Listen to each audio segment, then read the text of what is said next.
Haha! Hello and welcome back to the channel.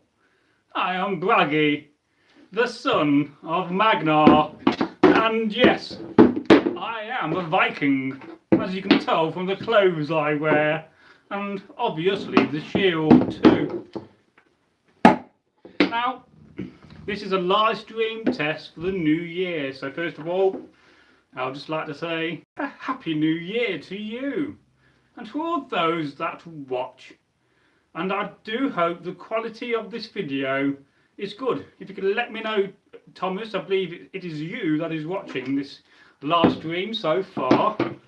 Let me know in a comment, and I should see it on the camera because I'm using the camera as the source of where I'm going to see the comments.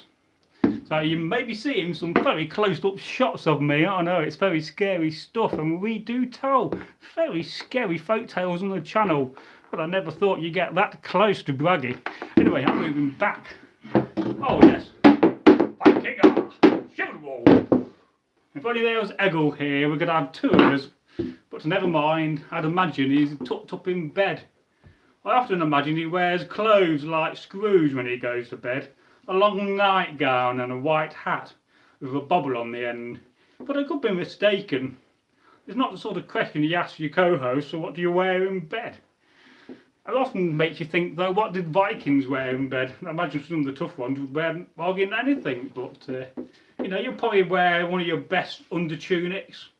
Maybe you maybe not take your breeches off, or maybe you might leave them on. You know, you may take them off. Perhaps you're the kind of man or warrior that always wore his clothes and never took them off. And I could very well understand that. So please let me know, whoever is watching. So, hello, I finally turned into a live stream, finally. Oh, it's Thomas Dale, I can see that when it pops up. Now, I do know there are various settings with these live streams, but so far I've not yet managed to look at them at a, you know, a more close-up view. So we'll just keep going. We'll have a few things we can talk about. If you have any ideas, any suggestions. What kind of Christmas did you have? I do hope you had some nice presents, preferably some Viking type of presents, you know. I never had to wrap one of those up yet as a present, a shield, but you know, it'd be nice to get something like that. If you're into this kind of stuff, or perhaps you'd, you know, be given a nice langseax. Oh, very nice if you have. Nobody's ever given me a langseax for Christmas. Now, I'm not too bright, are we? Because I do have one or two lights on to try to emphasise, you know, it's dark in here and people need to see what I'm doing. So, I'm going to put that down for now. Anyway, this is the new studio. We have been filming a few times, got some comments here. I'm just treating things. I've got a few bits. I'm still saving up for a few bits. Yeah, cool. Well, you know, you don't fundamentally need a lot of bits to start appearing on camera, Thomas, because I can provide that for you. Although fundamentally you'll be wearing the same trousers and tunic most of the time, if not all the time. But the cloaks and the hats will vary. And then it's the other things like that. So have a think about it and meet up and we'll have a go on camera for you. So I'm just holding my nice langseax. That'll make you laugh later, but not quite now. And we have two people watching. I assume one of those is not me then. So I assume we'll have two people. We are the second person, then please leave a comment. Let me know who you are. I really would love to see who's watching. And of course, that's an important aspect of the live stream, is your interaction. Time open then. Oh dear. Are we 4 minutes 21 in? Hello, Milkman. So hello. Hello. Great to see you here, Milkman. This is just kind of a live stream test from the new studio to see how it goes. I can already see that I need to adjust my camera slightly. Oh look, that's a Norman shield in the corner there. In fact, it's pretty battered, this Norman shield. It's a cat shield, naturally. Someone's really battered out the middle of the cross. But I'm hoping to get some use of it at some point in a very future combat video. Although sadly, I am afraid to say this, very disappointed from my side of things that I have to be the Norman. So hello, what's hey all? Settling back and relaxing. Oh, you can't beat a bit of relaxing. Put your feet up, sit down in your nice comfy chair, put some music on, or your favourite YouTuber, and put yourself a nice glass of wine or a glass of ale if you're into that sort of a thing. Yes, and how are you, Milkman? Did you have a good Christmas? Yes, how was your Christmas? I'll talk about mine in a minute. I can talk about it now, but I'll wait a minute or two. Let's see how long this live stream lasts for. I have just realised I'm wearing my cloak inside out. Yes, playing with the grandchildren. Well, it's always great when your nephews and nieces, from my point of view, come over. I don't have any grandchildren myself, but it's always been a pleasure and a joy watching my parents have grandchildren and watching the joy they get out of it. So yeah, great way to spend your Christmas. And after all, what is Christmas meant to be about? It's not about going to the shop and buying things. And we need to get away from the commercial side of Christmas, because to a degree that ruins Christmas. Christmas is about being with your family and your friends. And from my point of view, it's about having lots of beer and eating some nice food too. So, yes, we have an Egil, indeed we do. Yes, it was around yesterday. We was going to film on New Year's Day, but Egil, unfortunately, had terrible toothache. But he didn't have it on Odin's Day, so that was a blessing, and we could film them. And we filmed indoors for a change. We're not shut outdoors for, probably about a month or so now, maybe even 6 weeks, 2 months, because the weather's been so bad. So I've been filming some of my content indoors, and Egil's been a bit stuck to get over. So we managed yesterday to probably record over 12 pieces of content, mostly Egil Folktales. And we have one historical piece of content for Saturday, which I got to edit actually. So it's only a short video. And in the meantime, now it's a new year, I've had some time off at Christmas. I needed a little break from the channel. So I'm sorry if I've not replied yet to all the comments. I am doing so today and tomorrow. And I will reply to all the comments over Christmas, and I thank you for that. We have another comment. Oh, plenty of beer, homegrown smoke. Oh yes, at Fire Pit. Don't blame you. Whatever. I mean, America's setting the trend along with Canada with that, especially Canada. So that's a great thing in many aspects. But we're not here to talk about medical marijuana and so forth. But it does sound brilliant indeed. And I had a nice Christmas. So I spent most of it with my dad. As you know, I'm a carer. Without me living at home, looking after my dad would be in a home. And he wouldn't like it. He doesn't like going to those sort of places. He doesn't like hospital. So God knows how he would cope in a home. And he wouldn't have the same quality of life. And this often makes me think about our ancestors, our relatives gone before us, or those generations ago and hundreds and hundreds of years ago. Well, they would have looked after their relative, unless unfortunately you did travel or you did move away. And then the chance of going back home would be very slim. I guess some people would travel back home if they've been away for a long time. I often think about travelling in the Dark Ages and how people would have travelled, but if you stayed in the same place, then yeah, me either. Rather die. I can't miss the last bit of that comment, but I think I got the gist of it. Oh yeah. And so it's Christmas to me is being a heathen. It does make you think about Jesus naturally. Although really, if you think about the calendars and how the calendars have changed, then is 25th of December the actual birthday of Jesus? I don't know. My grandma's old people home creeped me out. Yes, well, if you're not used to such things, then there can be scary places, and especially some of the things you see are very scary, and you're just not in your setting. So our ancestors, most of the time would have looked after their mother and their father, Vader and father. Is Old English for father, and the mother, of course. And of course, the family would have been around him locally. Your brothers and sisters would have, sisters would have got married, so they would have gone to other villages. but still locally in the area, unless they did travel a bit further to get married. That did happen. But you would have a lot of relatives, and a lot of relatives you could rely on. In today's society, it's very difficult to rely on family, not because it's their fault, it's simply because there's just too many things we're doing in life, you know, and therefore it becomes very difficult for people to commit to help. So as a carer, I had to commit, or my dad would end up in a home. But our ancestors would never let that happen. There would never be in a longhouse full of old people where they're being put to, you know, when they're being not looked after. But then again, also, you would have been very lucky to get to a very old age back in the day. I mean, the average age of, you know, 35 to 40, you would, you know, at 40 years old, my age, I would have been regarded very old. So, and that is something we take for granted in the modern world. And especially young people do, because young people just don't appreciate, well, how lucky they are to be born in such a modern and an amazing society, going through an amazing change, I think. So my daughter came in and said, "It smells old in here." Laughed out loud, told her, "Need a couple of dozen of cats to hide the smell." Oh yeah. Lavender's quite good. That's a very potent smell. I'll get some joss sticks. I don't know. I mean, a good log burning fire. Fry some bacon and have a bacon sandwich.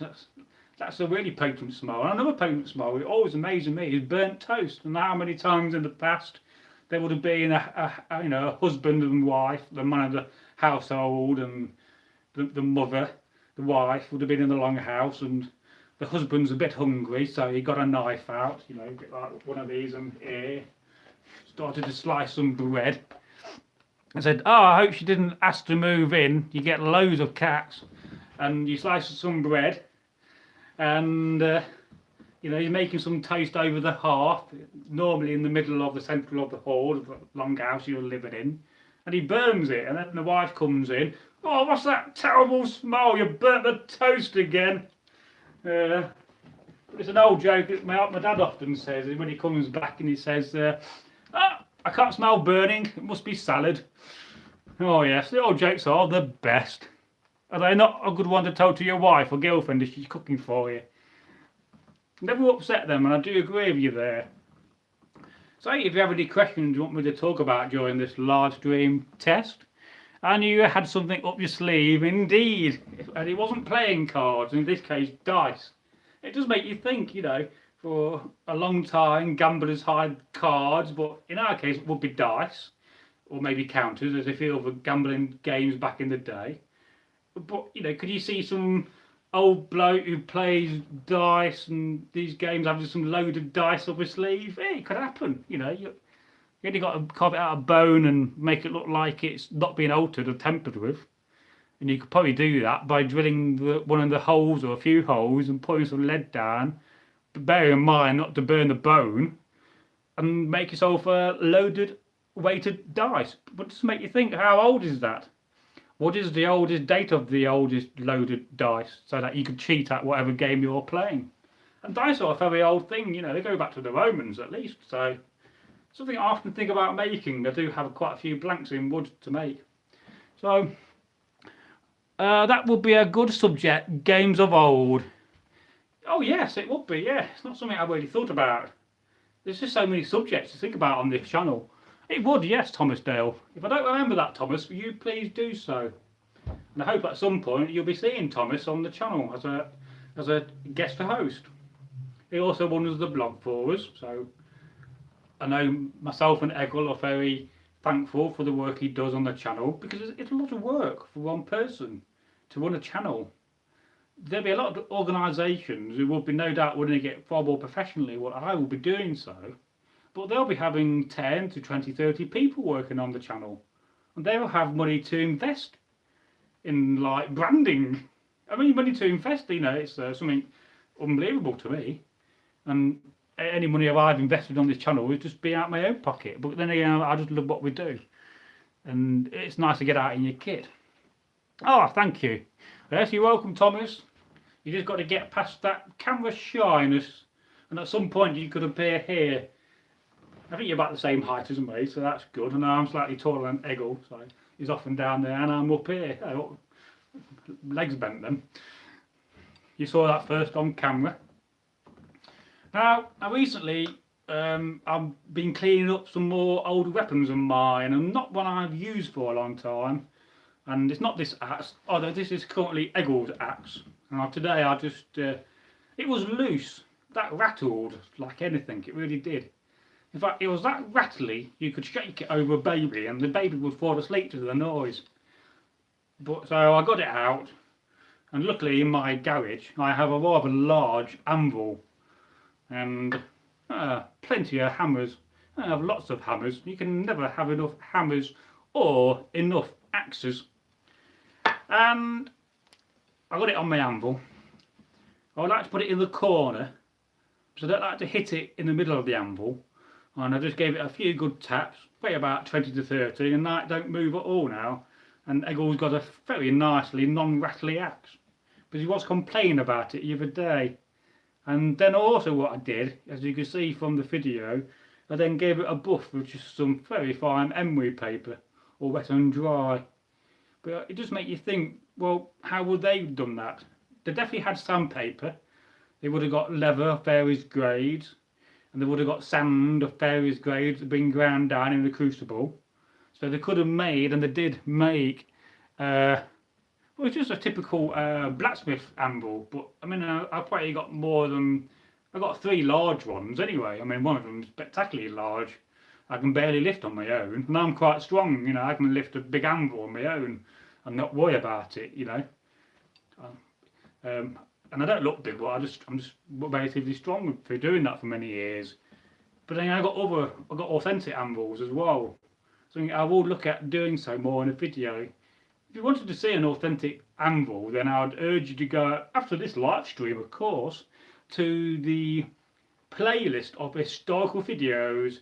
And if you look for the videos on ingots, you'll see me using a historical type Viking anvil on there. So, oh yes. And you can't beat a good anvil. But you know, you don't often, I mean, sometimes in the Iron Age, a good pebble from the beach, a large pebble mind you, was used, and some of these peach pebbles are actually very, very tough, so they can make a good anvil. If you can go to the scrapyard and find a good length of railway section line, you know, from the railways. I'm sure, no doubt in America there'll be tons of that going scrap. That makes a good anvil, especially a very long one for working on swords. So, you know, a typical Viking anvil would be, if you just buy a block of steel 5-inch diameter square, let's say it'll be 9-inch long, and then you could saw it off so it tapers down, then that will be a typical Viking anvil. Because you got to appreciate, metal was scarce in those days, not like today. Oh yeah, got one of them too. Looking for a double horn. I've got a few double axes. Much more later medieval thing. I've got a nice couple of bigger ones, double axes. So they've got an axe on each side. Good for felling. And I've got a small handled one. But they're much later in date and no good for this period. And you know, you can't beat a good axe. I got loads of them. In fact, I was just thinking the other day, I got a Dane axe somewhere going rusty, and I must go and get it, pick it up. Although I've already got 5 or 6 Dane axes, but especially one that sings when you hit it. You know, it'll make a ding. It'll last like 2 minutes. It's amazing. Always surprises me, does that Dane axe. It's just, although it's got a very small end where the shaft of wood goes in, and in theory it really does need reworking and making them much bigger, but if you do that, I'm afraid you may lose that sound, so I won't do it. Don't let the axe start to crest. Find the 3 sillies. Oh yes, and that's a spectacular folk tale. In fact, I know it that well, I could tell you it now, but I don't think, well, or no, if both of you want me to tell you that folk tale right now. And I could probably do with a drink of water in a minute, so I will go and fetch my horn I have loaded with some strange water. Think about trying my hand at making my own Saxon sword. Would that be a combat sword, or would you be making a pattern welded sword? Combat swords are far more easier to make. You want EM45 or EM46 steel, but in that case a good spring steel, because you want it to have the ability to be heat treated, but not on the tang, but you don't heat treat the tang as much as you heat the blade, because you want the blade to be tough to take the hits. And in theory you can probably go to an engineer's workshop. If there you got some sheet metal, you know, in spring steel. I'm not sure what the equivalent in America is, or Canada, to EM45 or EM46 steel, but you could easily get one laser cut out in about 5 minutes. Just a blade blank. 4140, right? Yeah, I think I've heard that before. See, just go to a good engineer firm with a laser cutter and make sure they've got some 4140, or alternatively you can go and buy a strip of you know, EM40 or 4140, and then get them to laser cut you out a knife. You know, you buy a small big enough strip, you can get a nice sword out of it, or a couple, and a couple of langseaxes or a couple of scrams. That's a modern way of cheating how to make one. If you want to make one authentic one, then you'd be looking at pattern welding naturally. And if you really want to make it authentically, then you're looking at going to a nice bog and looking for some bog iron, to, you know, and go through that process. And some people do go to that length. In fact, I have a pattern welded sword that was made using that method. You know, times like this, I wish I was a bit shorter. I could have just adjust the mobile. Don't always like doing that on camera, and because I don't want to show the top of the bits of my area where I got clips. So I do try to keep the video background authentic, although naturally I am not in a longhouse, although we do like to give that kind of appeal. Oh yeah, thumbs up there, up from Milkman. Oh yes. And it does make you think, you know, if you're in a longhouse and it's winter, and let's say your longhouse doesn't have the best quality of wood, and there's gaps where air gets in and wind, and if you had some nice cloth or linen, would you not hang it up? I think so. You know, naturally tapestries, if you got more money, would be the way to hang up and make your room look nice. But not everybody in the day had coin. And welcome to the third watcher. Thank you very much. This is a live stream test to test the new studio, and although I'm seeing this on camera, I'm not seeing this on television, so I can't see all your comments clearly enough in time to read them all. I will try to do so on the camera or the phone, but also I'm not seeing how good the quality is, because I'm a few meters away from my, you know, home hub for my internet. So it's going to be very interesting. And of course we could also try using different lights in the room. I'm going to buy some lights at some point. Thinking about need to do research. What type of handles did they use? Well, it depends, you know. If you wanted a really posh, rich, we wouldn't call it handles. You know, you got naturally your cross guard, and then you got your pommel. But handles will generally be made out of bone or wood, a nice thick, dense wood. You could surround the tang of the blade, and then they would often just wrap very tightly leather around it. They would make a glue out of, so they get some milk, and then they'll warm the milk up so it's warm, and then they'll get some vinegar, probably some sour vinegar or some gone off ale or beer. Then they'll pour that in, and then they'll put their hands in it and mix it all up until you get a whey, you know, of the cheese or from the milk. And then they'll squeeze the liquid out, and then they'll put that on a wooden slab.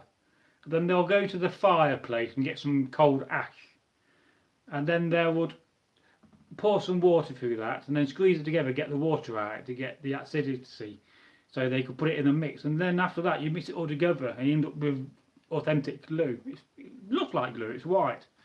I've not tried it for many years, but I am thinking about making a leather bound shield and trying that method on camera. And it was on a time team. I've seen it on time team years ago, so if not recently as well. They do watch lots of time team programs like that. They do teach you a lot, and we have to thank those sort of programs for the content they provided in the past and in the future. it'd be great to see a new sort of time team come back.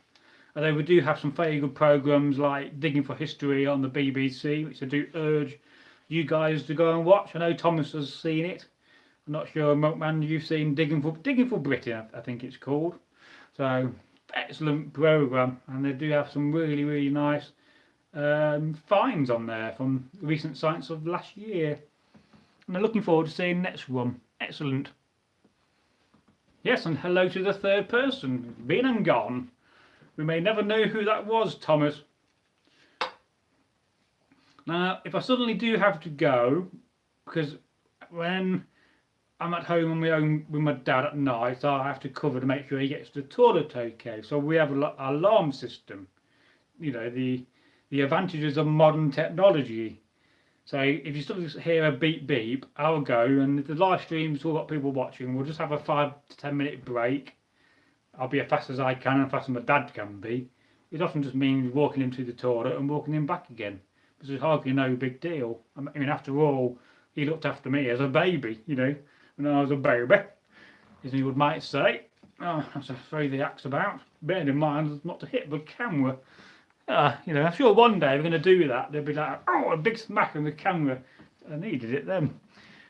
Oh yes, I missed that message. Oh yes, Digging for Britain was cool. They had a good mix of different sites and some incredible sites from the Iron Age one with the water. I thought that was really, really fascinating. To the Anglo-Saxon cemeteries, which they found a piece of Visigothic jewellery.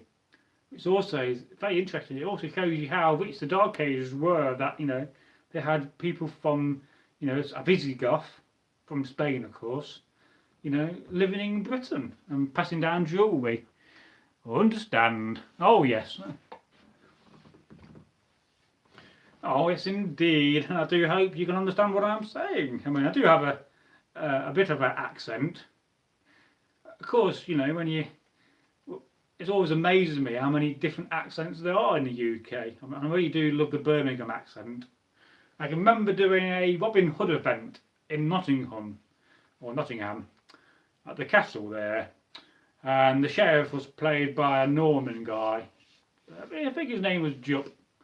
And for one weekend, as we did this event quite a few times, and they'd have an arena with about 1,000 people watching, he decided that he was going to play the Sheriff of Nottingham with a camp voice, and it was most hilarious.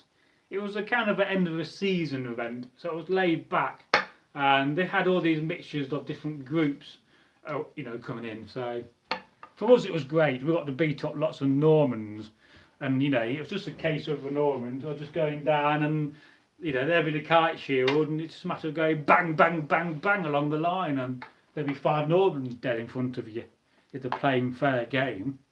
You know, because we always found them incredibly easy to fight. Apart from some of the groups that trained a lot, and every weekend they were a lot tougher because they knew how to manipulate and use the kite shield properly. But I guess a lot of the guys we got were just more fresher, more new to the hobby. But you know, I can just remember one Robin Hood weekend where it felt like I went down a conveyor belt of Normans, just, you know, going bang, bang, bang, and just killing them. You know, it's not the biggest of shields, and it does leave you open in the legs and above the shoulder. And then naturally we do have hit areas. Oh, we have 5 people watching, so thank you very much for watching this. This is a live stream test in the new studio to see how the quality is on camera. I'm going to have 4 people watching, so goodbye to you. I hope you do come back. I'm going to have 3 people watching. Oh, sometimes they come and they go. It's often the way with live streams. It's often the way as well with subscriber count. You know, at the moment I'm on 499. I was on 498. I'm back at 499. You know, very close to 500. And of course, at 500 subs, you will have a special video being published. Although this video was shot with the Samsung S2 camera, I think. So it's not going to be the best quality that you've been used to. But it is a little saga, and I won't tell you no more, as I do not wish or want to spoil it. Although you may already know, I may have told you in the past, you know, one of these things about running a channel is that you forget what you talked about. you know, you can go on camera. I did one the other week for, what was it, 4 hours? I forget now, Thomas. That was a very long live stream. And although it didn't seem like it was 4 hours. And of course, the good thing about me seeing the screen this time is that I can actually see how long I've been streaming for, which is half an hour. So, oh yeah. So the good thing about this backdrop as well is that I often interchange it. I changed it last night. I've been filming, so I don't want the next batch of filming we do to have the same sort of background. So I can hang things up like the, you know, the leather gambeson. There was the Visigoths and the Invisigoths, but no one has ever seen of them, or those. Indeed, those Invisigoths. Sure, they get around, but you never see them. It's a bit like barking spiders. You can often hear them, but you're never going to see a barking spider, Thomas. So watch out. Often lurking in toilets. But that's another story and another throwback to reenacting the 19th century. So I have many a reenactor to thank for that one. So, yes, it's nearly 4 hours long. The shorter was 2. Yes, what I've been doing beforehand is I go to my mobile, to the settings and the battery settings, and I just clear up my memory cache, and I make sure that my camera is optimised 100% and all apps are running. So that's kind of worked every time so far to prolong the live stream. Although I do assure you that I won't be live streaming that long for this time, but we did need to get a live stream back on the channel, as it's been just over a month since we've done one, and that was me and Egil on a Sunday. And I do hope to do some more live streaming in the future with Egil. He is up for it, but you just have to bear in mind that because my mobility of getting out, not because I can't walk, it's because I just can't get out often because of the fact I'm caring for my dad all the time. So I just can't always get out to pick him up. At the moment, my car's playing up, so he needs to go to the garage. But I'm just reluctant to do that because I'm a tight bugger and I don't like spending money.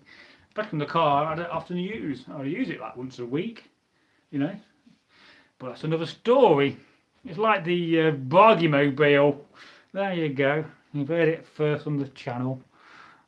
Yeah, we might do some kind of comedy sketch from it one day. Like, Egil will be in the driving seat and like what we're doing, what's happened to the longboat. But I often think about doing these short comedy sketches, or what we'll call on YouTube in real life content. So, as that's very popular and it will bring a larger audience. I mean, a typical example of in real life content would be the video we did of Techno Viking Egil. If you've not seen that video, man, I do urge you to check it out. It still makes me laugh every time I watch it. So yeah, you can't with an axe, you can actually throw them up and catch them like that. You can do it a few times because I'm good with an axe. But of course, there's always the first time, and you know, I'm not watching, and hey presto, I smashed the camera. But anyway, that's how you throw an axe. But I do like axe throwing as a sport, and you often, when you axe throwing, when I used to do it, if we could record it somehow in the future, without it being on public land in the park, I'd do some, and I'd often throw an axe like this. It'd be, you know, like that. Do your face view, then you let the axe go. But I also like the double-handed one, where you'd either one up or you just throw it from there and hit the chandelier, upsy daisy.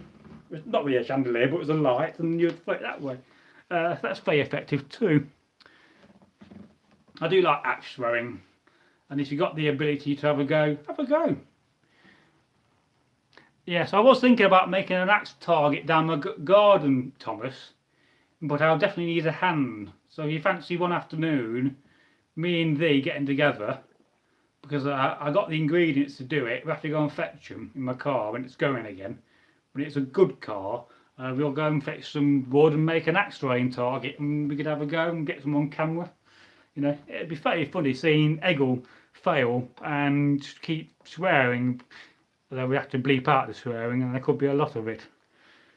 Oh yes, we could do one called Drunk Egil Goes Axe Throwing, and I'm standing a long distance away from that one.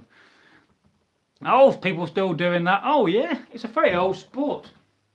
You know, I don't know why they don't have it in the Olympics, because I think it should be.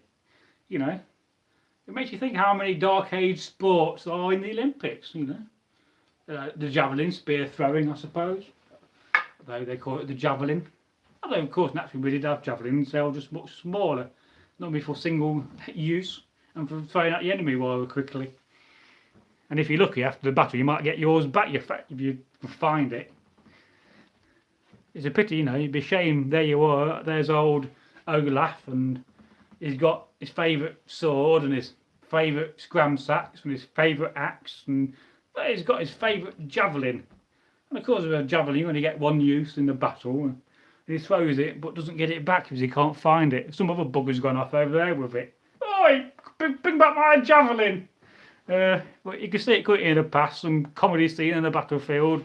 There's Olaf chasing after this man, we call him Thorbert, running away with a nice javelin. Oh yeah, I got a nice javelin, this is my battle find. Because after all, you know, let's face it, if you're on the battlefield and you manage to be on the winning side and not wounded or slain, and there's, you might say, Olaf blogs, there he is with a nice sword and a nice decent axe and a nice bolt, then, you know, you'd be a fool not to take it. But I have to look into that, but just make you think, what were the rules? Could you just take something off the battlefield? Was it all collected up and then goes to the crown? That'll be a question for Egil, because after all he is a professional and an archaeologist. And some say an historian. But that is another question and another story. It is rather strange seeing the camera and actually going up to it. Because normally when we live stream, this is pointing the other way and we look at the TV. So instead of me going like that and looking at the TV all the time, I can now focus on the camera. And I do like that. I suppose one thing I could try actually is plugging in the mic. I bought a decent mic recently. It's a Rode one for the new digital SLR camera. And I was wondering, if you plugged it into the jack, would it automatically work? And would you automatically hear my voice? Do you fellows throw knives at your feet to see how close you can get it? No, it's not something we've done I can think of. We've done crazy things like throwing live short spears at each other and trying to catch them. And then we used to do one, we get a shield and you roll it across the field. You know, so you get a shield and you roll it across and you'd already line up with a nice good short spear so you can hit it. So we've done games like that. The problem with a game like throwing a knife at your feet is that somebody will come along and actually get it stuck in their feet, and then the next thing you know, you've got to get an ambulance, or even worse, say, helicopter to come down. So in a reenactment sense, it's not a good thing to do in front of the public. But I can see that happening on camp. It's a bit like the one where you get your knife and you put your hand flat on the table. And I've done that when I'm drunk in various locations and times when you've been in that kind of a mood where you go along. You know, in fact, I probably got a few scars. But it does make you think how old that is. You know, so I bet that goes way back in history, way longer back in the Dark Ages. Because the knife is fundamentally a very old thing. You know, is it the oldest thing? Probably not, no. But it's not far off. I mean, the axe is far more useful than the knife. You can do things with an axe which a knife cannot do. But then again, you could also do things with a knife which an axe can't do. But if you had to go into some kind of a fight or arena, or some battle with honour between two people, and you have to choose an axe or a knife, what would you choose? I think I'll go for the axe with the reach, you know. But be assured that you must be good at combat to do that, because one good blow with the knife and that's you out of the battle. Although if you're very lucky, you'll smack him with the axe and take him with you. At least you'll both die in the battle of honour together. And those kind of things happen, you know, often when a dispute between two people could not be sorted out legally between, you know, the magistrates of your local area, and then it could actually lead to combat. And you know, you've already got to read the Sagas to get that kind of a feeling, you know. And it's often we forget about grudges and how much people used to bear grudges in those days. But it's not a new thing. Still being played here in the Cumberland Gap, Tennessee. Oh yes, I've been to Tennessee. Very nice. We had to go over a time border to get to Linnich County, where we visited the Jack Daniels distillery. Oh yes, that was way back in 2001, and I went over with a load of very good old friends of mine, and we took part in the 138th battle reenactment of Gettysburg. So, and of course, being British and travelling all that way, all the American reenactors completely loved us because of the fact that we loved their history, and we was reenacting that history in the UK. But we often forget that in the American Civil War there were lots of men from Britain who fought in that war. Some did it through choice and some had no choice. Let alone the Irish and the French, Prussians and Italians. Oh yes. But that's another subject, and that is another period, I can't say my words there, of history. So, and if we ever do start a second or third channel, we may do one in the 18th and 19th century. So I know Egil has that part kind of made up what he'll be doing. I'm not sure what I'll be doing or what I'll be dressed as. So perhaps just get some civilian kit for that. I don't know. It's another thing and a long way off. In a longboat, it's a very long way to go. A long ship, yes, you got me saying longboat there, Thomas. Long ship. I've been training myself for weeks. In fact, I've even got long ship written down on a piece of paper. I can see it every day. But then I get a new one now. A new saying I'll keep messing up. Although a longboat is a true thing. It just simply means that a longboat is a much smaller vessel and would have gone along the rivers and would have been used for fishing. A long ship basically indicates, or comes from the word skip, from the old Nordic, of a vessel, which will be much more suitable for ocean going. But then again, we also have the various different types of vessels and Viking longships. And this is something I've been thinking about recently, just before Christmas. And I do have a series set in mind, which if I can research in a month and record in a month, then it will make a very good series.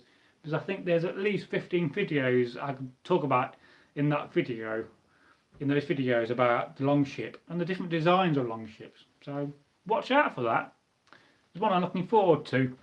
And I'm hoping we can kind of get onto the back of what is something called hashtag Operation Odysseus, where they're talking about travel throughout history from the early Bronze Age to the Neolithic up to the modern age. So, and travel is an essential source, you know. You won't get very far without travelling. Yes, I was testing you, he says. I just forgot myself. Yes. That's very bad, Thomas. But never mind. I'm just looking for my axe loop so I can put my axe back. Oh no, sorry, wait a minute, I can't put my axe back because I've got mace in there instead. Yes, I'll take that out now. Although, to be fair, it's not my axe, it's Egil's. Yes, I recently cleaned this beast up. So more of a Norman style mace. It was quite rusty, but now try to catch some light. Oh, there we go, it might be quite nice. Give you a close up. So, as you probably agree, that is quite a weapon. It's got a relatively good balance on it. It's a bit heavy for combat. I would like to use it full out. I think you have to use it a little bit shorter in on the handle. But I will be using it soon to beat up Egil on camera. It'll be Viking versus Norman, or possibly Viking versus Anglo-Norman, depending which is more popular in the SEO. It'll probably just be Norman. And I'm looking forward to that video, and we do plan to do some more combat videos. Now, if you have any ideas of combat videos you have for us, Milkman, then please let me know in comments, because we do heed your comments, we do read them, and if you have any ideas, we do take a note of them. So, I mean, often we do deliver. If somebody says, for instance, they want a video on London Wick, or they wanted a video on the Cursed Banner. I mean, those videos have been made. You just have to bear in mind it can take a while. Yeah, it is a lovely mace. I'm not sure whether to put a leather grip at the end just to give me that extra grip where it's not going to slide out of my hand. It was very rusty. I do have another one. This is kind of reminds me of being made out of a ship propeller, but I don't think it was. This would have been a tube, and then somebody would have made the wings, and then they would have welded them on, and then ground them down. It's just a modern way of making one. But you could probably make one of them in an afternoon. A bit more polishing yet, but it is quite rusty. It's just the age, you know, these things, when they sit around in garages, because probably reenactors, you can see the rust there really, how it's been damaging the surface. You know, these things do go rusty quickly. It does make you think, well, you know, they must, in the Dark Ages, always been cleaning their kit. Unless you had the coin and the silver to pay somebody to do it for you, which I think often would have been the case if you had that coin. Because, you know, if you've got a farmstead, you've got quite a few acres, you're producing quite a lot of crops, you know, quite a lot of produce, you're paying quite a bit of tax, you're making a lot of silver, you've got the money to have servants. If you've got the money to have servants, you've got enough money for them to clean your old mace which you found back in your old workshop. So, yeah.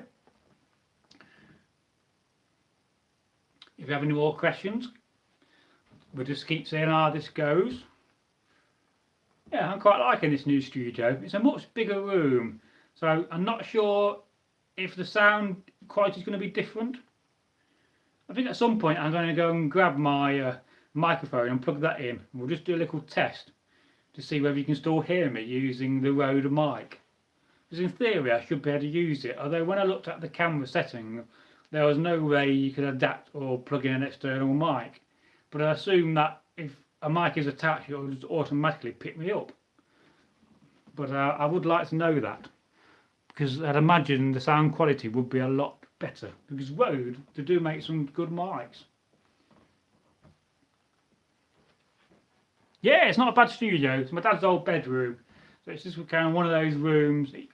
Though originally it was what you class as a granny flat, but it never really got used for one.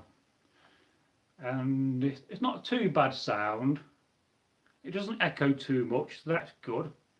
And you know, late at night when it's nearly 12 o'clock, we're still getting quite a good image. So naturally, if I stand further back, it should be even better when I'm not going to be so blurry. Because the problem when the camera struggles, you get all this grainy effect in the video. But luckily with this new camera, not the new camera, because I can't at all figure out how to use that for live streaming.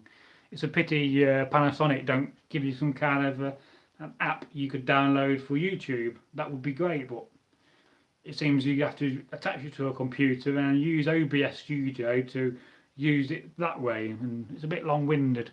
But I'm hoping at some point Anthony may give us an upgrade to the Samsung S6 camera he gave us, because he does get a lot of them every few years. So watch this space, and you know, we've all treasured this camera, the old camera we've been using for the last 6 months.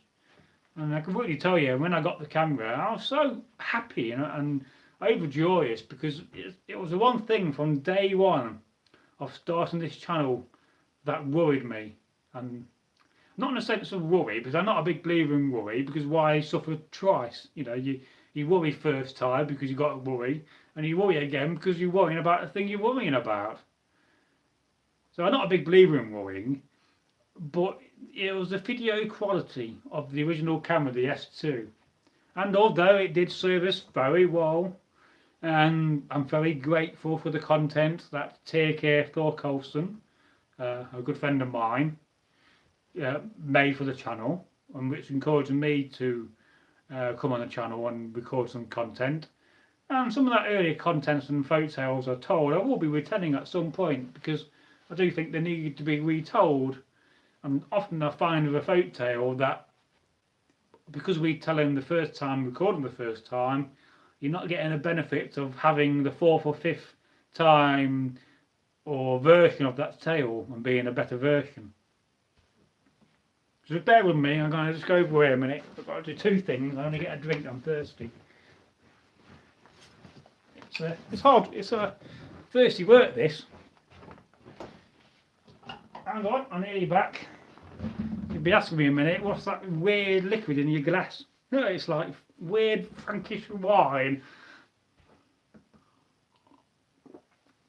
I want to say blueberry, but I don't think we had them in Europe. So Can't be them. It's some strange berry from the hedgerow. Because it often makes me think about Turkey, because he has one of these glasses. And he would often in the pictures drink Red Bull or some kind of energy drink to keep him awake. Not awake, but give him the energy whilst he was recording the videos. Is that the troll horn? Well, in the folklore trolls generally do not have any horns. Not unless they're wearing one as a piece of jewellery or accessory of clothing that may have beaten off a cow. But watch out, because some cows are magical. And if you know the channel and used to it, you may know that folk tale I'm thinking of. I'm sure Thomas knows it. You should learn it. It's a fantastic tale to tell. I'll let you guess on that one. So far, there's the two of us. At one point, we had 5 people. Well, it's just some kind of a energy drink from a plastic bottle. It was either that or drink beer, and I couldn't really drink beer on camera and let it be obviously seen on camera. Oh, and that would be Bucalla. Yes, but with a K though. That would be unprofessional. Although to be fair, you know, if we're in the dark ages, then I would be drinking most days, because let's face it, you know, I live in the village of Northworthy. There's a couple of 100 people here, and there's only one stream going through, and I'm not sure what the people upstream do with the water.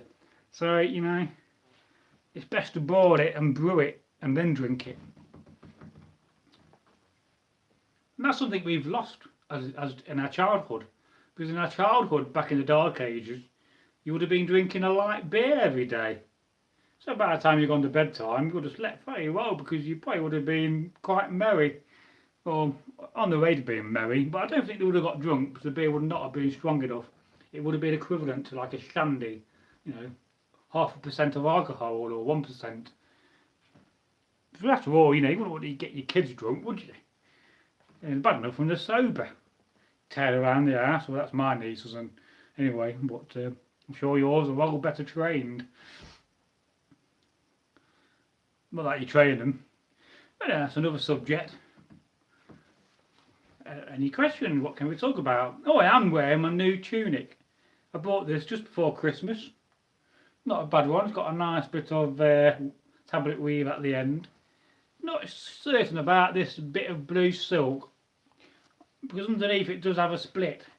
So I'm half tempted just to take this away, or to get a nice bit of wool and make a new neck section for it. But for now, it will stay the way it is until I decide what to do. And it is blue. I do trust you, it's blue on camera. So of course, when you look at the camera on the camera, I'm not sure what the colours are going to be like on your TV. So I do hope again to start live streaming on a regular basis each week. It all depends on me how awake I am and how much energy. If I'm tired, then I generally won't want to live stream at night, because you know, you need to have the energy. At the moment, I do have that energy. For how long, I don't know. I may, you know, go for another hour and then call it a night. It is quite late, and most of our audience are from the UK, so a lot of them will be in bed right now. But another thing about this channel is that we often struggle to have a reliable time we can live stream. If Egil came up and walked up every Sunday, then I'll do a live stream every Sunday afternoon. That would work for everybody. But it's often getting the commitment. That is why I've been wanting to have a third host, because by having a third host, it would feel comfortable on camera and be able to do what I do. You know, it's not difficult. If I can do it, you can do it. You know, and then we can have more options of filming. And when Egil can't film, then I've got somebody else I can call on. So that'll be good. And then naturally, so if they're up for doing live streams, then they can do the live stream. I mean, you don't have to know everything or have that ability to talk about history. I mean, naturally, you can just be there reading the questions for me and leave the difficult questions for me. But even sometimes I struggle. Sometimes I do. One thing that put me off doing live streams was the fact that, well, what happens if somebody asks me a question I don't know? And okay, I can say, well, I can't quite answer that question, just to be honest, and say, well, I'll leave that to Egil, And I will assure you at some point we will do a comments video looking back at all our live streams, because we have had a lot of comments on the videos.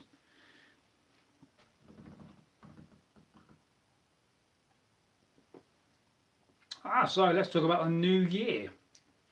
As my brain was ticking over, yes, I do have one. It's in there somewhere, working away, often on its own thing. So what kind of a new year are you expecting to have? I expect to have a good year. It's always exciting. It's bound to be a good year. It's got a 9 in it. So, but content-wise, I don't think I said that right first time round. Content-wise, we'll be, naturally doing what we've been doing. So, one thing that has changed is the Friday Folktale will now be published on a Thursday and premiered. We're doing this simply so that we can hashtag them and hashtag all our folk tales on a Thursday with Thursday folklore, although mainly Thomas will be doing that for me, so that's great. As there's another aspect of running a YouTube channel, is that you don't always have the time to go all on the different social media sites. You can't run YouTube and be on Facebook and be on Pinterest and Instagram at the same time, and let's not forget Twitter. And then we have Reddit, or Read It, as you may pronounce it. The other one, which I do not understand, Discord. I don't know, I was having to think then. So it's very difficult. And then we also have a Patron account, which I've not used for quite a while. And I don't believe we have any Patrons on there yet. I've not used it for a while. I've been kind of not looking at it. Yeah, folklore, hashtag folklore Thursday. At some point I will be going back onto Patreon and starting that back up, and what I'll be doing on there is just giving people some exclusive content, because on Patreon you need to have content which adds value, and that basically means that if you're willing to pay $1 or £1 a month to help the channel and to get some exclusive content, then you want something in return.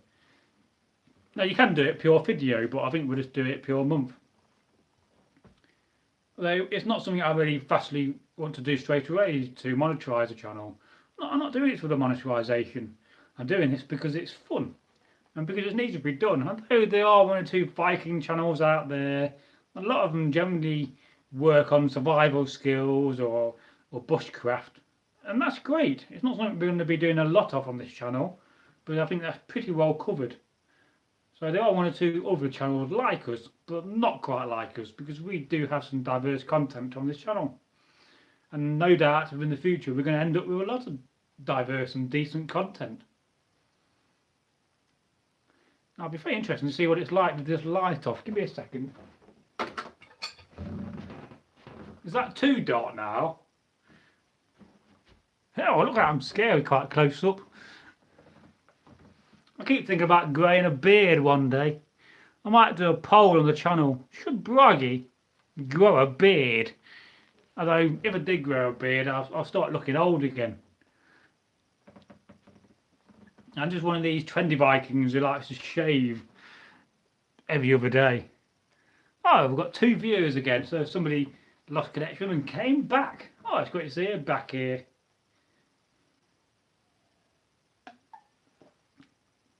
Oh, we have 3 people watching now. Hello. Please let me know who you are. Do you have any questions about Vikings? Do you have any questions about Anglo-Saxons? Yeah, your eyes are now shadow like on Bohemian Rhapsody. Mamma mia! If we get 1 more of us, we could do a version of that if you're up for it, Thomas. Because Egil's got a beard. I'd have to get a fake beard for it, grow one. But I've sung that too many times on camp. It's just one of those songs you sing, but they're not in the Dark Age period, because you don't get much singing going on in the Dark Age era of reenacting. Shame, really. Just generally more drinking going on. He lives! Ha! How was your trip to the spirit realms? Oh, I've had some very interesting journeys recently. I was talking to a tree the other day that told me some very interesting things. But as they say, that is another story. I'll walk off now. back on again. You'll understand that joke.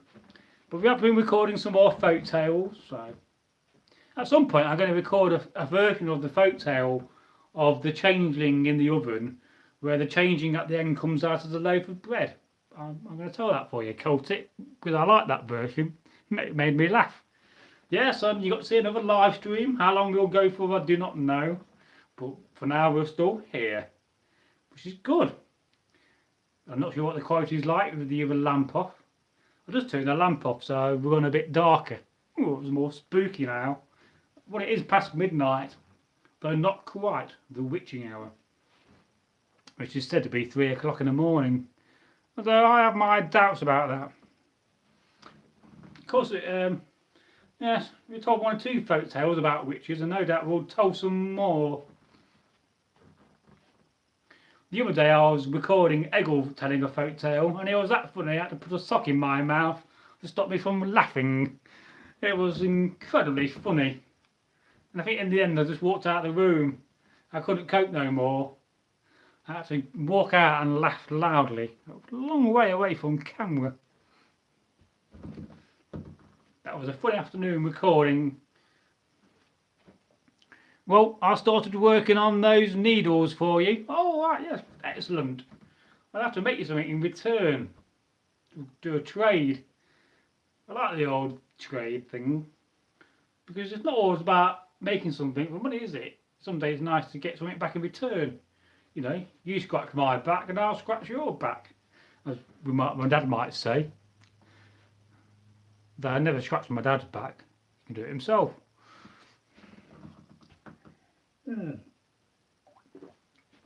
Oh yeah, my back muscle's aching. It's all those years running around in chainmail. Gives you a bad back. It makes you think, you know, you'd be going in a random village in the Dark Ages, and there'd be some old bloke with a big white beard, and he'd be like that because he was a warrior, and his back's given him for all the mail armour he used to wear. He probably sold it and got a decent walking stick. Yes, you'll be up for Viking Bohemian Rhapsody. Yes, you've heard that first. It could be done. I'm sure Egil will be up for it. Hey, we could bring back T-Kid to be a 4th one. Hey, you've heard that first here. Who would T-Kid be? I'll probably want to be Freddie Mercury. He's a type to be Freddie Mercury. I could be the guitar player, Brian. Oh yeah. Because some days, you know, on the channel, it's not all about being serious and having these, some days, very in-depth, serious conversations. Some days it's just about having fun. And we like that, you know, we like fun. You know, because you can tell that from the Techno Viking video, you know, he's dancing away. Now the other day and tomorrow, I'll give you guys a heads up, but tomorrow I have a bonus folk tale out for you. And this is a folk tale from Egil, and it is called The Irishman and the Bull. And in fact, on Tuesday next week, my version of that tale is out. So you're going to be seeing it twice in the space of a week. But in the version that Egil did, I was in the background and I was doing like interpretive dance when he was walking. I was doing like a walking thing. So I hope you like that. Well, this is like a Fijian style of hat. Very easy to make. I'll make you a hat for your needles. There you go, a couple of hats. I like these hats. I've got a whole bag of them. It's hanging up there, look. A bag of hats. Everybody needs one in their life. Now saying that, you know, I got the, you could put my hat back on. Because you can wear it backwards as well. You want to be like trendy and a youth. Yeah, I'm the youth, like, you know what I mean? Makes you think, would they have done that, you know? That guy's rebellious because he wears his hat back to front. That always reminds me of an event. This was an American Civil War event, and my mate Dave got a uniform made where half of it was in Union blue, and the other half was in Confederate grey. So this was a day when there was a lot of people in society, and we was having an international where reenactors from all over the world were reenacting the American Civil War in UK. And there'd be the point where there'd be like 1,000 men in the Union, and we was all marched in one column. And their day came along, walking in front of the column, with the Union side facing us lot. We knew what was going on, but nobody else did.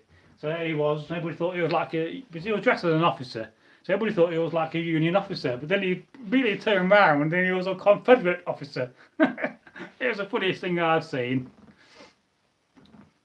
Well, not as funny as the time when we got upset with the brigadier on camp and we decided not to fight with muskets but with wooden spoons as we was going on a protest. Because the regiment I was in, the 20th Maine, was not a regiment to mess with. I mean, if we didn't like the officer in command, then we'd just all die in battle, and then the left flank would be buggered. So we'll do things like that. So it's just good days those were.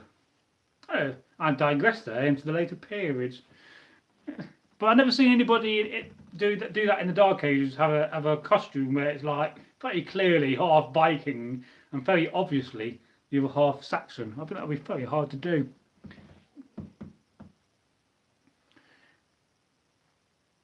Yeah, so I keep meaning to get some bone and have a go at bone carving. I think the first thing you do, you let it bleach. You hang it up, don't you? So I assume you must have hung your bones up, let it dry and season and bleach. They'll probably bleach out better in America, it would over here. It's always blooming damp and raining in England. What's the weather doing today? Oh, it's raining again. Although we did have a very nice summer. This year, I do promise you, we are going to have some Christmas content.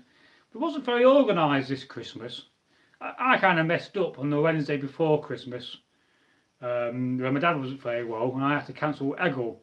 And then he was away before Christmas and after Christmas, so we just never got together to make any Christmas content. So unfortunately, that's what's happened. But I'm hoping now we're in the proper winter. Not that we get winter in the UK anymore. We often just get wet and cloudy days. You know, if we're lucky, we might have some mist. You know, oh yeah, wicked. So you know, so we get some snow. We're going to pre-record all our Christmas content for this Christmas. So you've heard that first. Actual planning. You've heard that. We do plan things. Actually cut them in half, board it, and then we dry them, start it on. Yeah, I have to go and speak to some butchers I know. Because one thing I've always wanted out of a cow rib is an actual proper set of ribbon bones. You got to use a white rib. I forget which one now. I've always wanted a set of them. But I'm very good with the ribbon bones. It's a pity I didn't have them in the Dark Ages because I can knock them out and play a right good tune. But of course we'd have no music from the Dark Ages. We lost a lot of this information. It's very sad. You know, the only way we could get it back is to go back in time and to study the Dark Ages through being invisible. And will that happen? I doubt it. Is it ethical? Yeah, alright, so you can shape it once it's boiled. It's not something I really ever got into, was bone carving. I was always into other things, metal work. But I do have one or two nice bits of bone, so I've had work for me. Somewhere I got a very nice bone antler comb, but I can't find that for a month of Sundays. It's amazing how you can lose things. You know, you have a load of possessions, and some things you might not see for years. Oh, they're there somewhere, probably in that attic above me. By the gods, I can't find them. But somewhere I do have one or two bone combs. But I've never had any bone needles, so they'll be good.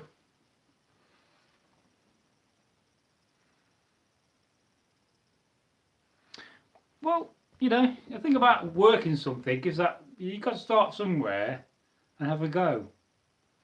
And then your first attempt is no good, you throw that away and you start another one. It's a bit like making a bow. You know, they say if you make a bow, I've tried to make a few bows over the years, you know, your first bow is never going to work out. It will snap, it will break, it won't last. It won't work out because you've not got the skill or the knowledge.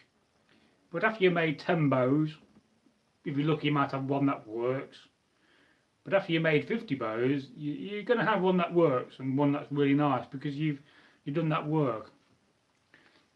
And the way you learn is that you pick up experience, and then from that experience you can draw on that. But you should never limit yourself by saying you can't do something. You just got to try a bit harder. And the other, I can't speak there. Start again. Rewind. The other problem is that people often, let's say you get into sewing, they'll go and say, well, let's go and start off and sew a tunic. So, choose something very complicated. You should always start simple and build up and learn your skills. If your first ball doesn't snap in half, you made a good first attempt. That's it, As my dad would say, you're only as good as your last job. So that's a true old saying, that master of none and master of all trades and leader of none. It's like my langseax. There's a scram. There's you lot thinking I'm carrying around a nice big long langseax as it's got a large scabbard, and it's down there somewhere. Here it is. Yeah, it should really belong in there, really. That's one of my favourite langseaxes, although it's a bit bent, the blade. You can tell, look at that. You can just tell at the bottom, you see that curve on that. Cool. I'm going to put that on an anvil and try to straighten that one day and hope you don't snap the tang. If it's been worked on nicely, it'll be okay. I mean, I'm not useless with wood, but my work is far from pretty. I describe it as durable. Well, some days when you make something, it doesn't have to be pretty. It's just got to do what it's got to do. If you're going to make you've got a nice door, and you haven't got time to make some, some metal hinges, so you get yourself a bit of leather. You're not going to spend all day, are you, touring up the leather, making a nice, pretty design?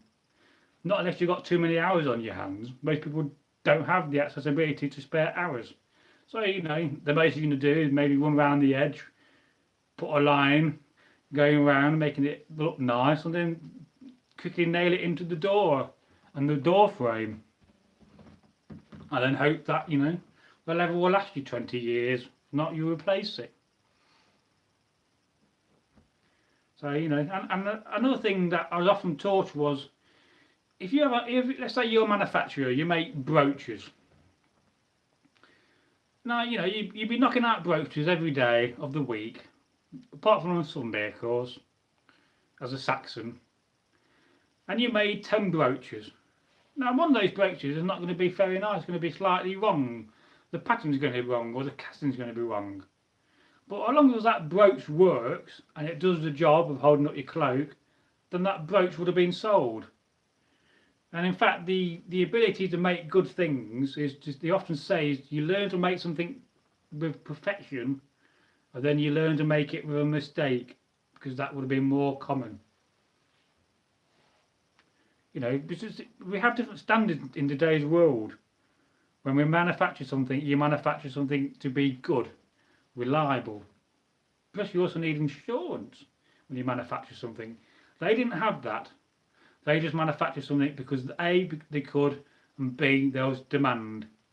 And if the product's not quite up to scratch, then you sell it for half a coin less. And then you make your next batch. And maybe at some point we'll demonstrate casting and make some brooches. It is also unreasonable to expect a brooch maker to make a fancy tunic. Well, of course so, yeah. Yeah, very, very true. Because, end of the day, you've been out making brooches all day. You're going to be, clean knackered. So, if you're wanting your supper, a wash, if you've got the luxury of having warm water, most people did, and a good bed, preferably some nice food. So you won't be fundamentally sitting around making a tunic. You're more likely to be sitting around and maybe doing some embroidery in your tunic to better it or maintaining it. You're more likely to maintain something than to make it. I mean, if you go back to the 11th century, Now, I come from a town called, or city called Derby. And very close by is a town, our rival, of Nottingham. You've all heard of that, the Robin Hood.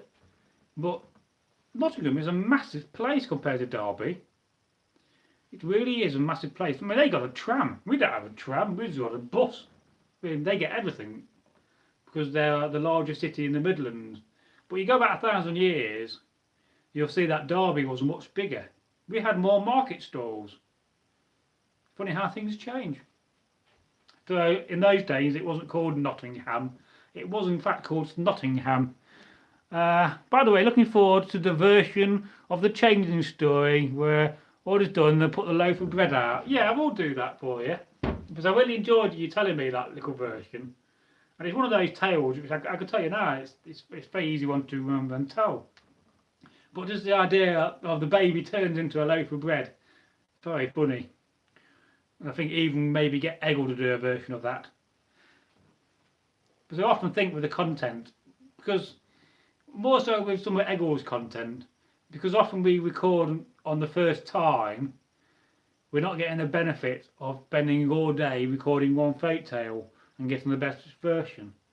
So at some point we record some of the folk tales we told to try to get a better version out, because I think that's going to be beneficial for the channel. But we're going to be delicate about it and not do it too much. But certainly some of the older content we publish where the camera struggles to focus and there's too much wind. A typical video of this is the one where Egil talks about Viking swords. Great video, but it's very windy in the background. I think somebody left in a comment that view upset Odin that day. Well, it was a Wednesday actually, so we may have done. But I think he's happy now again. So some of the content we are going to redo. A video we are going to make very soon is a new video from the hammer to the cross about Viking conversion. Because the video Egil did on that is a very popular video on the channel. It gets views every week. And I think it's something that me and Egil can sit down to and talk about, and we'll make a very good video for 20 minutes. So watch out for that very soon, that'll be coming out. Lots planned, including sewing. I've not forgotten about the sewing. I think it's going to be how you're going to do it and film it authentically without showing some of the modern aspect of the bedroom. If we had better weather, then we could do it outside. So that's the way to go for some of it.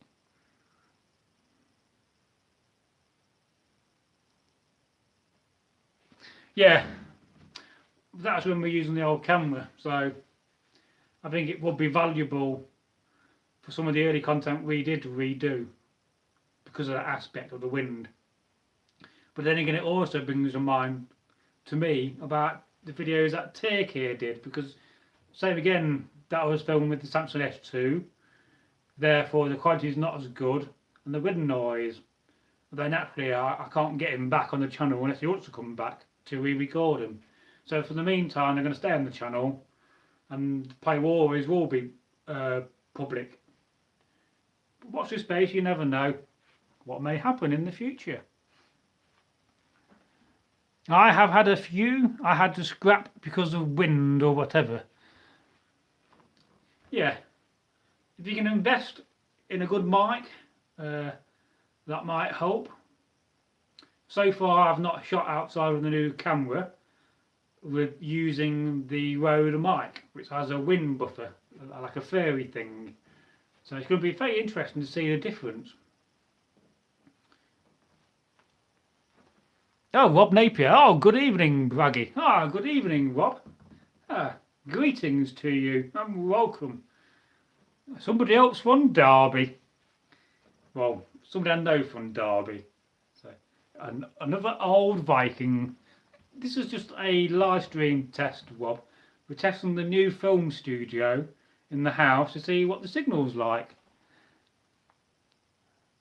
I use a $50 mobile phone. Yeah, is what Celtic God says, yeah.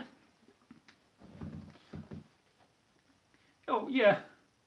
I mean, the phone I'm using now is probably equivalent to about $150. So a little bit more investment. That will show you the kind of quality you get. But the one thing you need to bear in mind in your channel is that they're turning off Google Hangouts in a year's time. So just bear that in mind. I don't know why, because it's all very popular. It looks a little pale, but sound is good. If I can put the light back on, you can tell me what you think. With the light back on. Is that too shiny now? You could do with a lampshade on it, and then it might not be so blurry and bright. At some point, I'm going to invest in some proper studio lights, but you know, about £120. You know, not that I don't have the money. It's that you just got to question where you're spending money and what time you spend it. But at some point, we will get. Yeah, so with the light, it just brings up the colours some, so that's good.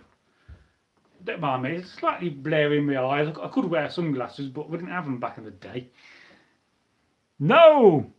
Took me forever to figure out how to stream as it was. Yeah. Yeah, it's not the most easiest thing to learn how to do, running a YouTube channel and making content. But I use a editor called DaVinci Resolve 14 Beta, and I find that very, very easy to use. So as long as you've got the fast internet and the ability to download off your mobile, that's what I've heard. Yeah, that they're going to get rid of Hangout. I think they've been wanting to do it for some time because they say it's not so popular as it was. It's just another way of Google controlling things. Though whether they're going to replace it with something else, because in theory they should have to, because people still use it, and I see lots of people using Hangouts on YouTube, for instance, like Cultic God. Old Tech Talk, I think, yeah, it's an important aspect of a channel with Tech Talk. I'm more than happy to talk to anybody who wants any advice on running a YouTube channel. I'm not a professional, but I do know one or two things. I think I can move it up too much without revealing the hooks on the bottom of top of here. I cleaned my mace up the other day, Rob. What do you reckon to that, mate? It was quite rusty, so I decided I'll give it a clean up. The handle's alright, so that's good. It's a nice weighty one. That's about the point where it gets a balance. So I'm going to be fighting Egil with that soon. It's going to be good, isn't it? I'm looking forward to that. Although sadly, it does mean I'm going to have to be a Norman. Hence the kite shield. Well, I'm going to fall down there. Although I won't be using it too much because it is a very, very heavy weapon to use. It's one of those weapons I describe as a leg breaker. So, and of course I need Egil to walk over. Although mostly I'll be using a sword when doing the video. But we're going to be talking about Norman weapons, what they would have had, demonstrating the kite shield, which is a slightly worn and knackered now. So a right good smack in the middle. I don't know if it's worth saving this kite shield. I'd have to probably take off the dog chews, reline it, glue it and bond it. Another lot of lining. Is it really worth it? Though I do need one, so I did say we're not going to destroy it. We could do that on the channel, destroy a shield, like a combat destruction shield. We'll probably will do that at some point. I do have a shield which is really beyond use. Hell, Celtic could come out of retirement. Oh, Eldic. Hell yeah, Elwick, yeah, you could come out of retirement, do a video. Well, I'm always up for doing some combat with you. So we could film it. We could always get Thomas to come up or Egil. It'd be nice to get 4 people doing some combat on video one day. So yeah, Elwick, please do bear that in mind. Now you could come on the channel and talk about your experience, reenactment. There's so many things you can do. But you just have to dress as a Viking or a Saxon. Yeah, we welcome both. You know, we'd even have Frisians on the channel. And their footy laws. I've been reading recently about the god Forstetti, as I'm going to be remaking some of the videos that Turkey did on the god Forstetti. Very interesting character, but not a lot known about him. I fear that we have lost a lot of information on Forstetti. Oleg Vafunda of the house Leanthor. Oh yes. It'll be a nice surprise for Egil And the garden's big enough, as you have been round here before. Well met, Thomas, indeed. And Ulrich is an old member of the old Derby group I used to belong to many moons ago, which no longer and sadly exists. Okay lads, lunch is over. We'll have to catch the rest on replay. Well, thank you for tuning in, Celtic. It's always a pleasure. Yes, I do have a Gmail account. I sent it to you the other week in the messages. So just go back and resend me an email so I can see about your hangouts, and I'll come and join them and we can chat. And as you said, I can swear. Hey! Can't really swear on this channel. It's family friendly. Although one day we may have an adult version channel where we can swear, but only if you guys want that. Oh, goodbye, Celtic God. I hope you enjoy the rest of today. I've got to go up close to the screen to see the comments. Looks like a better trade up then, my friend. Oh yeah, if I can get any more combat videos out, because that's one of the things that's lacking on the channel. Well, that and Viking Saga content, but I'm not sure if you know many Viking Sagas. But it would certainly be good to have another body we can call on for combat. So that'd be great. And of course, you know, you see some of the videos like, you know, channels, I could say like Shadowversity or School of Gladiatoria. You know, they are very heavily combat and sword orientated. And those channels are very big. But in fact, we have more videos on this channel than some of those channels. So any more combat would be good. People would love to see a bit of combat. It's just a matter of getting the balance. One of the problems with combat is when you're talking is that you've got to move back up the closer to the camera. If you're some distance away and trying to talk, they may not hear you. At some point I will buy one of these systems where we're going to have a microphone attached on the inside of our tunics, and then go into a leather pouch and your back with a microphone receiver, so we can record separate sound. But then again, we have to use one of these for them. We have recently bought a clipper board. Action, take one. And the reason why you have a clipper board, if you're recording a separate audio other to what you're recording from, in this case a mobile phone, you want to be able to sync that separate audio up. So in theory, when you do that and make that noise, that gives you the key in the editing to know when to sync. There you go. And yet again, it demonstrates how serious we are on this channel. They're about £12, $18 on eBay for a cheap one. Of course, if you like the BBC, you probably spend £5,000 and have digital numbers on it. But we're not the BBC, are we? You know, because they can always hire us. You know, Channel 4, here we come. Oh yes, 2 rising Viking stars. Possibly, you never know. Yes, but we always do welcome other co-hosts to appear on the channel. I mean, anybody comes up to me and says, Bragi, I can dress as a Viking and I can deliver you some content, I will record it.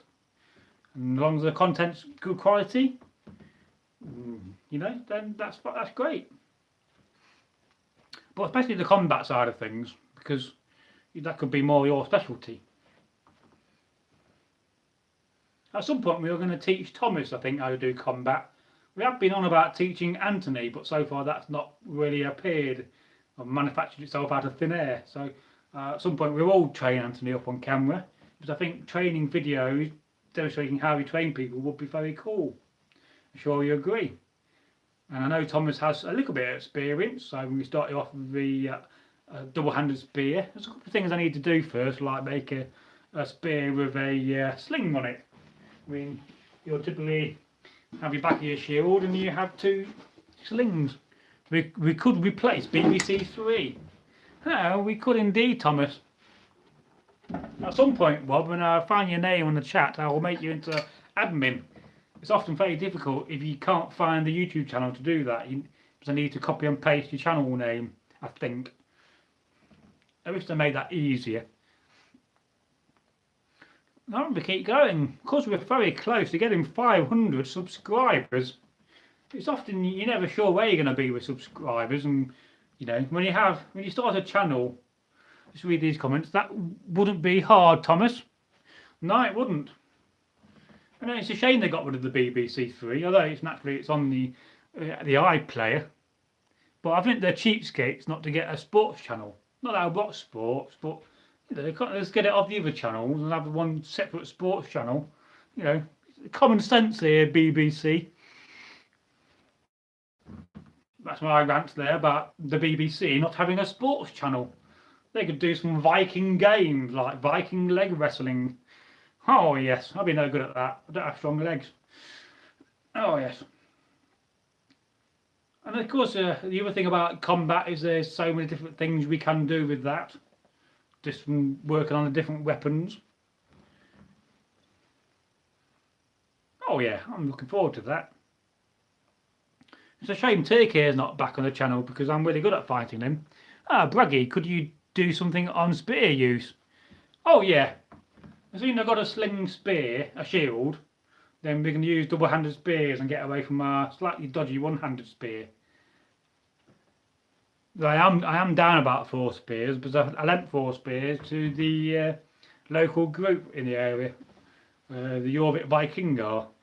And unfortunately they had a mini bus trailer stolen. So, but I still have about 5 or 6 spears left.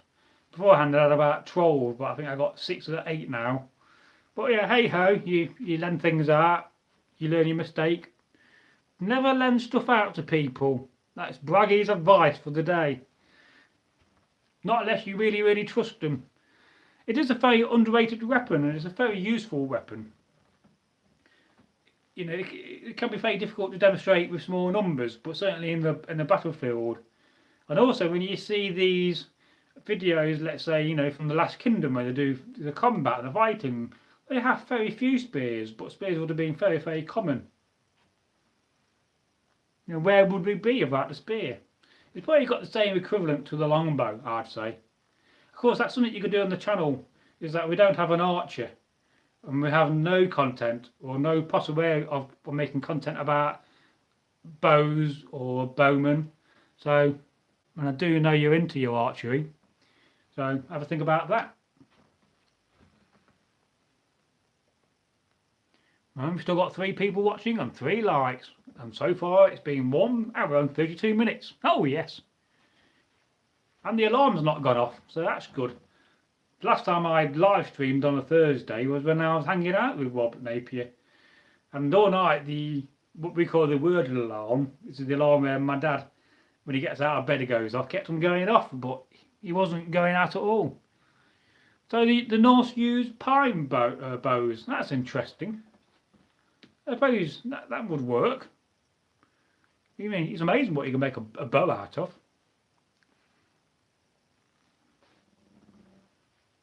And let's face it, if you don't have the ability to go and find a load of yew, which is long enough and seasoned enough, then you are going to use alternative sources, from ash to pine. I don't think I've ever seen a pine bow, so that'd be interesting to make one. I'll have to have a look on that channel on YouTube where the guy does all bow work. I forget his name now. He's an American, got a big white beard. Very cool channel. I know Celtic God knows it, but problem when you're live streaming, you forget things. You forget that channel's name, for instance. It's there somewhere. I know it. It's like Cheney or something like that. It's got, you know, it's something like Chain or Shiny, but I just can't quite remember it. I don't watch enough of his content to remember it. You know, it's not like one of these channels like IKS Exploration.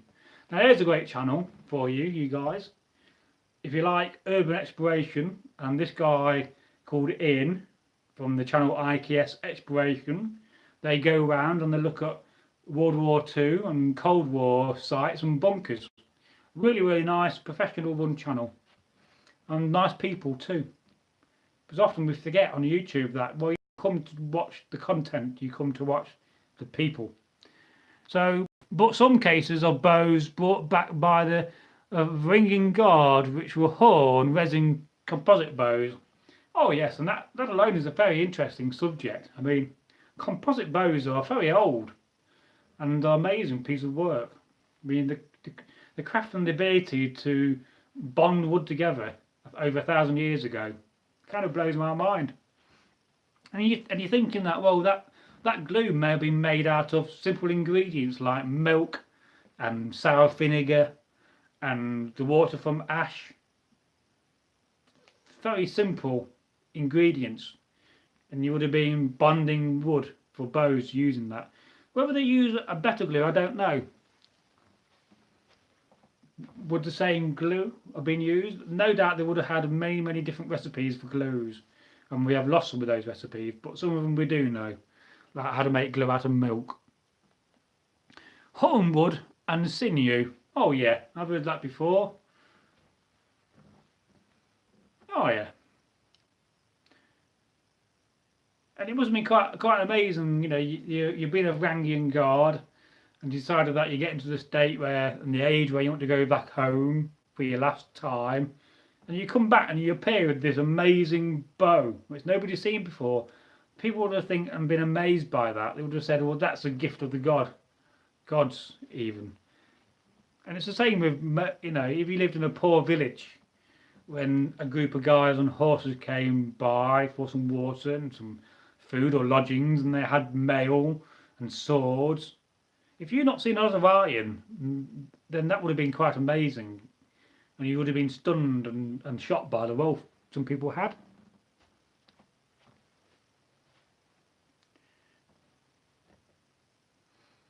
No, that was a long silence, was that? You get them in live streams.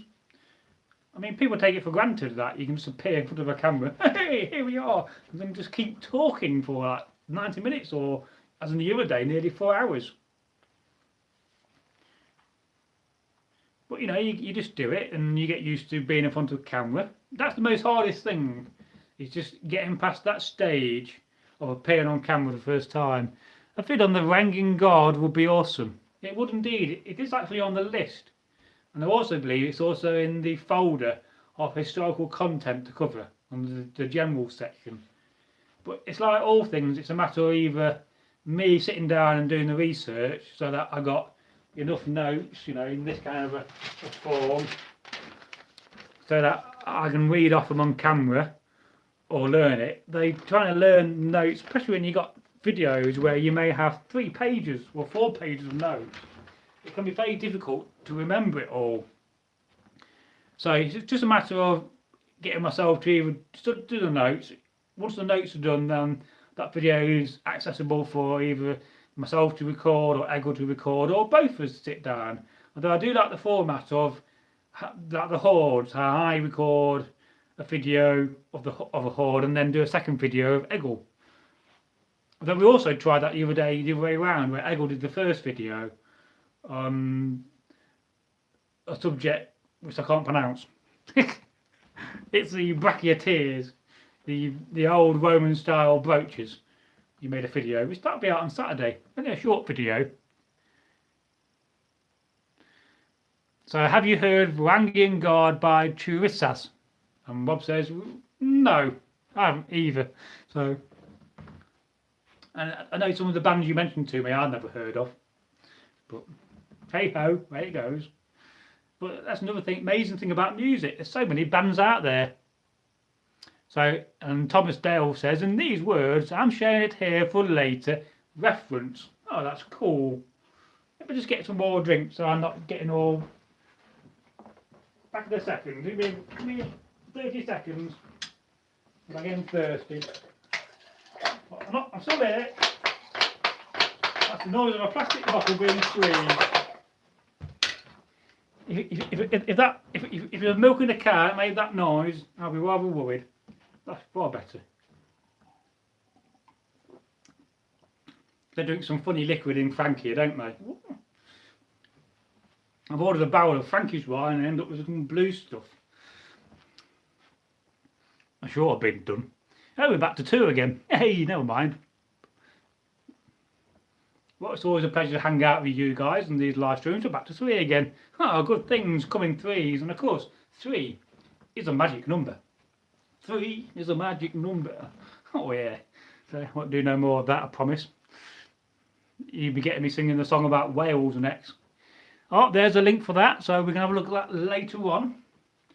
At some point in the future. Oh, we shall see that. And Rob Napier says, thank you. That video may change your life, or it may not. Now we've got 4 people watching. Haha, welcome to our 4th viewer. Ah, back to 3 again. It's nice to see the camera this time and tell how many people are watching and how long we've been streaming for. They also did a cover of Jethro Tull's Broadsword. Great song, that. I do believe that our fellow subscriber, Teto Sagas, is a big fan, because I read 1 or 2 comments where he talks about Jethro. Troll milk. Yes, well, I wouldn't like to go and milk a she-troll, would you?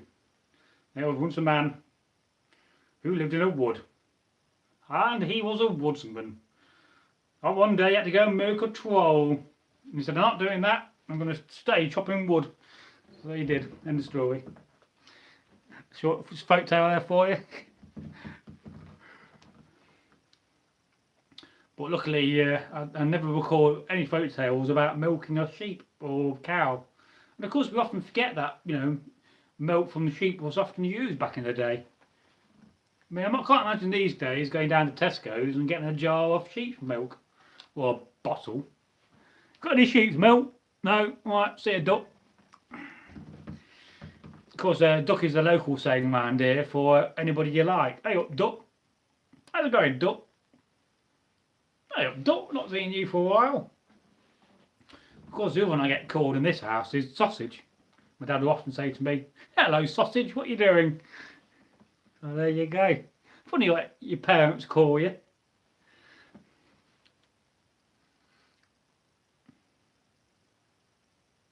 Oh, that's a spooky silence, was that? I could hear a pin drop there. In this case, a needle. Probably a bone needle. Of course, bone needles were more common.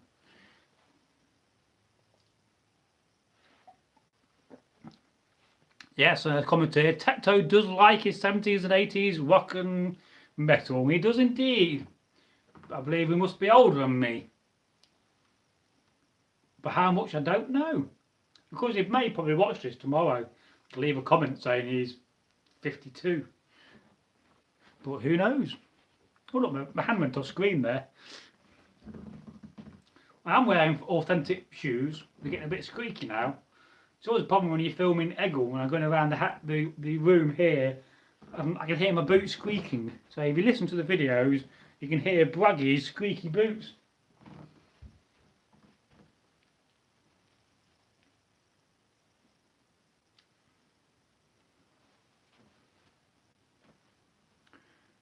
Any questions? Anything you want me to talk about? I'm here, so I'm more than happy to talk about any subject. At some point I'm going to attempt to sew up some more tunics. This is the latest tunic I bought for £20 off eBay. I think it's a bit like a theatre one. Although I got long sleeve and short sleeve. May I suggest an idea? Well, please do. Tecto hung around with Odin in the old days. Yes, he may have done. He's old enough. Bragi, Thomas, Rob. Got to get a few things done before bed. Until next time. Oh yes, well you take care, Milkman. You have a lovely day. And we'll see you in the next live stream or the next premiere on the channel. And the next premiere is tomorrow at 6 o'clock Greenwich Mean Time in the UK. So that will be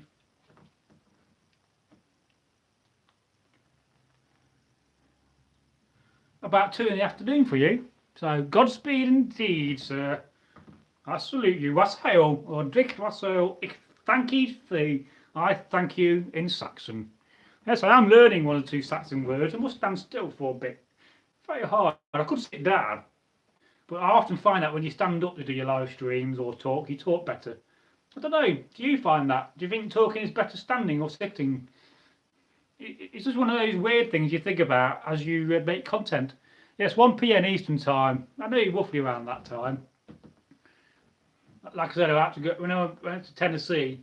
we went over a timeline, so we had an hour.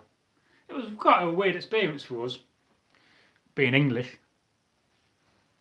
And yes, when we went over to America, we did take teacups with us and British English tea, just to remind our American friends what tea is for. But to be fair, if it was back in the American Revolution, that would be on the side of the Americans.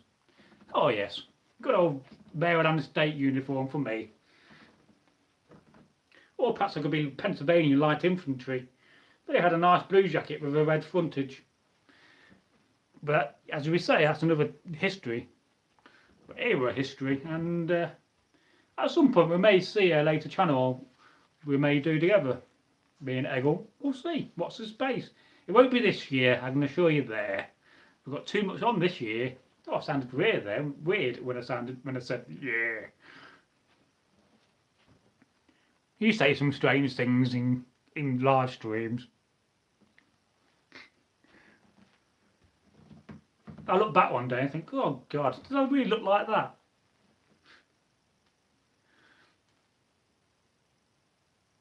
And so far, the word alarm, which is the alarm system, which is just down here, hasn't gone off. And I have that. In most cases, when I live stream, it will be on a Monday, Wednesday, Friday, or Sunday. A Sunday will always be with Egil if he walks over and is up for it. But I live stream generally on those days because on a Thursday and a Tuesday, and on a Saturday and Sunday, I have to do the night cover for my dad. So when that goes off and starts making a beeping noise, it means he's getting out of bed, and I have to go to attend to him to make sure he gets out all right. But so far he's been good. He's probably asleep. He won't wake up for a little bit, so we'll carry on to at least 2 hours, and we will see what we like then. I'm still up for it. I take it you haven't got work tomorrow, Rob, so that's good.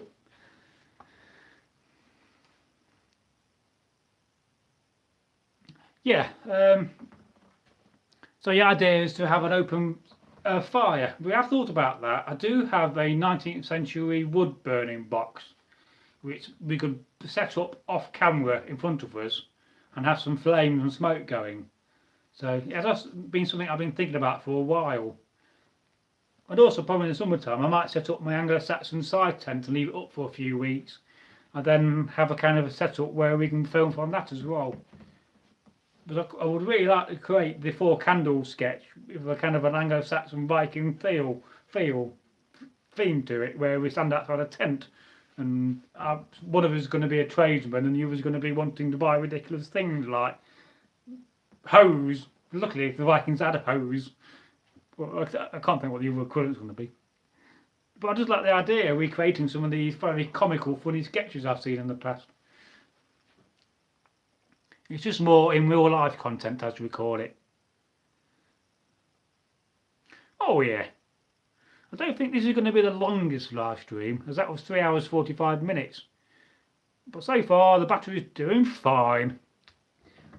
I think we could possibly do a 5 or 6 hour live stream one night, and the battery may cope.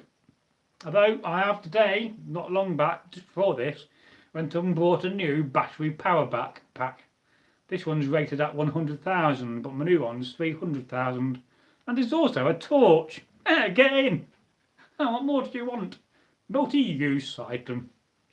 So, that's in theory. Sometimes when we have the battery power pack attached to the camera, sometimes it will get to the end of its life, and then that's when we go off. So, just more ways I'm investing to improve the channel.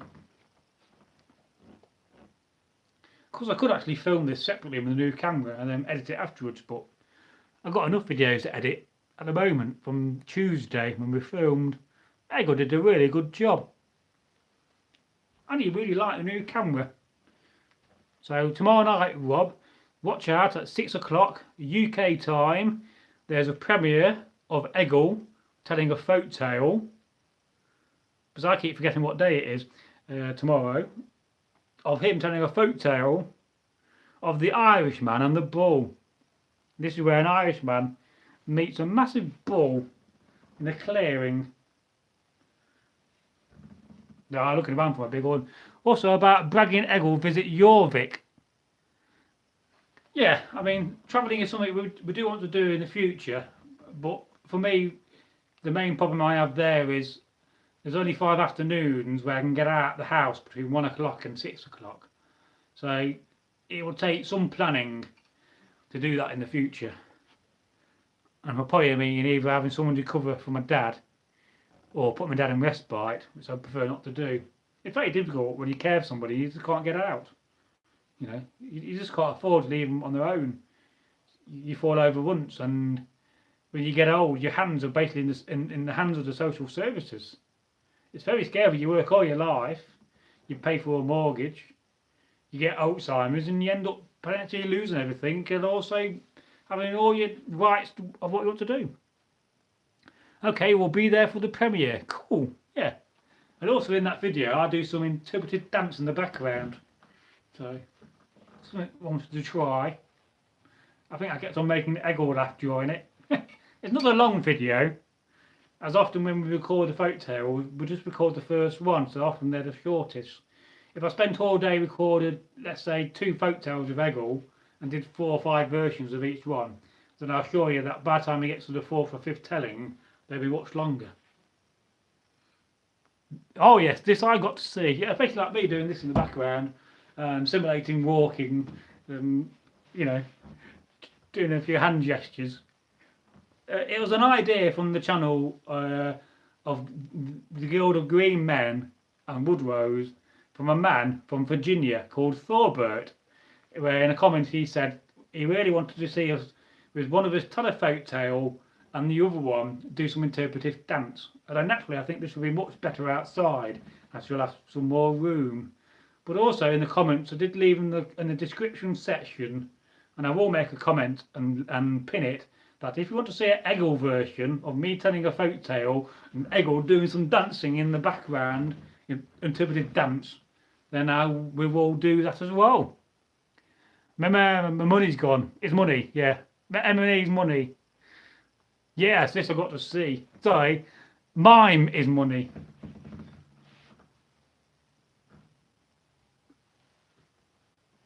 That's miming that there's a glass wall there for you.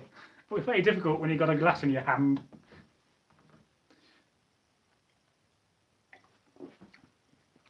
Techno Egil. Oh yes. When we have nice weather and the ground is hard again and not damp, we will film with the help of Thomas. But somehow you're going to have to appear on it dancing. Yeah, you heard that first, Thomas. And of course you could be in it as well. We could do, we're going to do a techno Viking Bragi Magnarsson. So watch out for that, we will do it. But one day I'd like to get enough people together and actually do it in Derby Centre, like the real video. And we'll try to persuade Egil with some nice brandy to do it bare topped. And we could have a proper techno Viking video and have a load of people. We'll just all suddenly come together, film it and then run off quickly before the council or the police come. They would have to use no weapons. I don't end up all day in a police van just because we recorded a video. Although one day when we're famous enough in Derby, we would have like our own pass to film in Derby with a sword. Because I know, oh, it's just those Vikings on YouTube talking about Derby again. You know, oh, what's his face? You know, got an itchy nose. I was thinking of this the other day. What was the Viking equivalent, or Saxon in this case, to a handkerchief? But you must have to blow your nose. Perhaps I've just got a bit of cloth, a bit of wool, and put it in the pocket, or in this case, the pouch.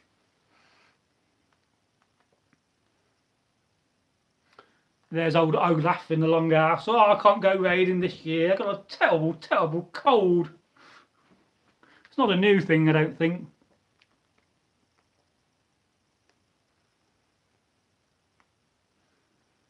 Oh yes.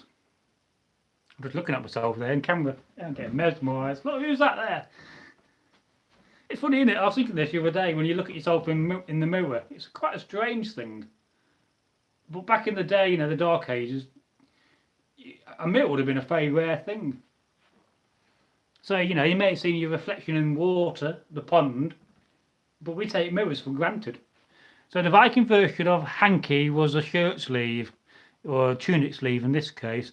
I've had a fight in the square by assembly rooms once. Oh yeah, I've seen a few medieval reenactors there over the years. Though we don't really get them there anymore, do we? A shame.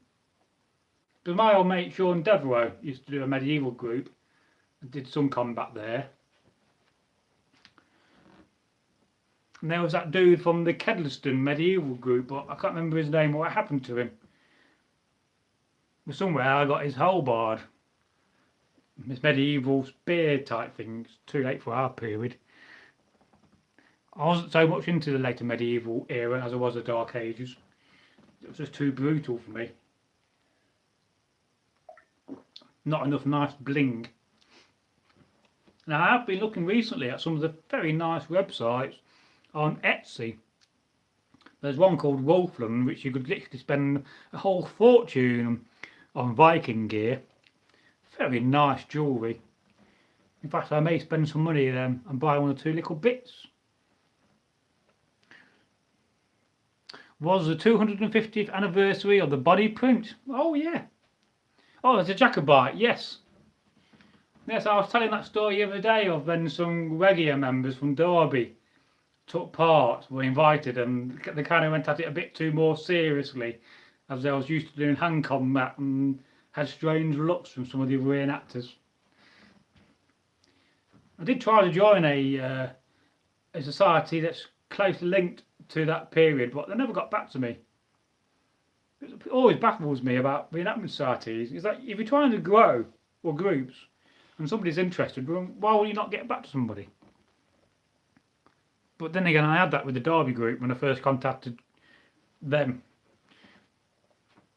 Oh, I just missed that comment. I'll see it in a minute.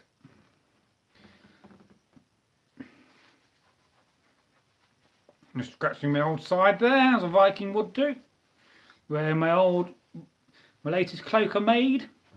This used to be a Confederate blanket I bought for £2 on camp.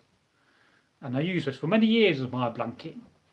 But I kept on thinking, because I got quite a few of these grey blankets, and most of them are either ex-military or there would be prison blankets.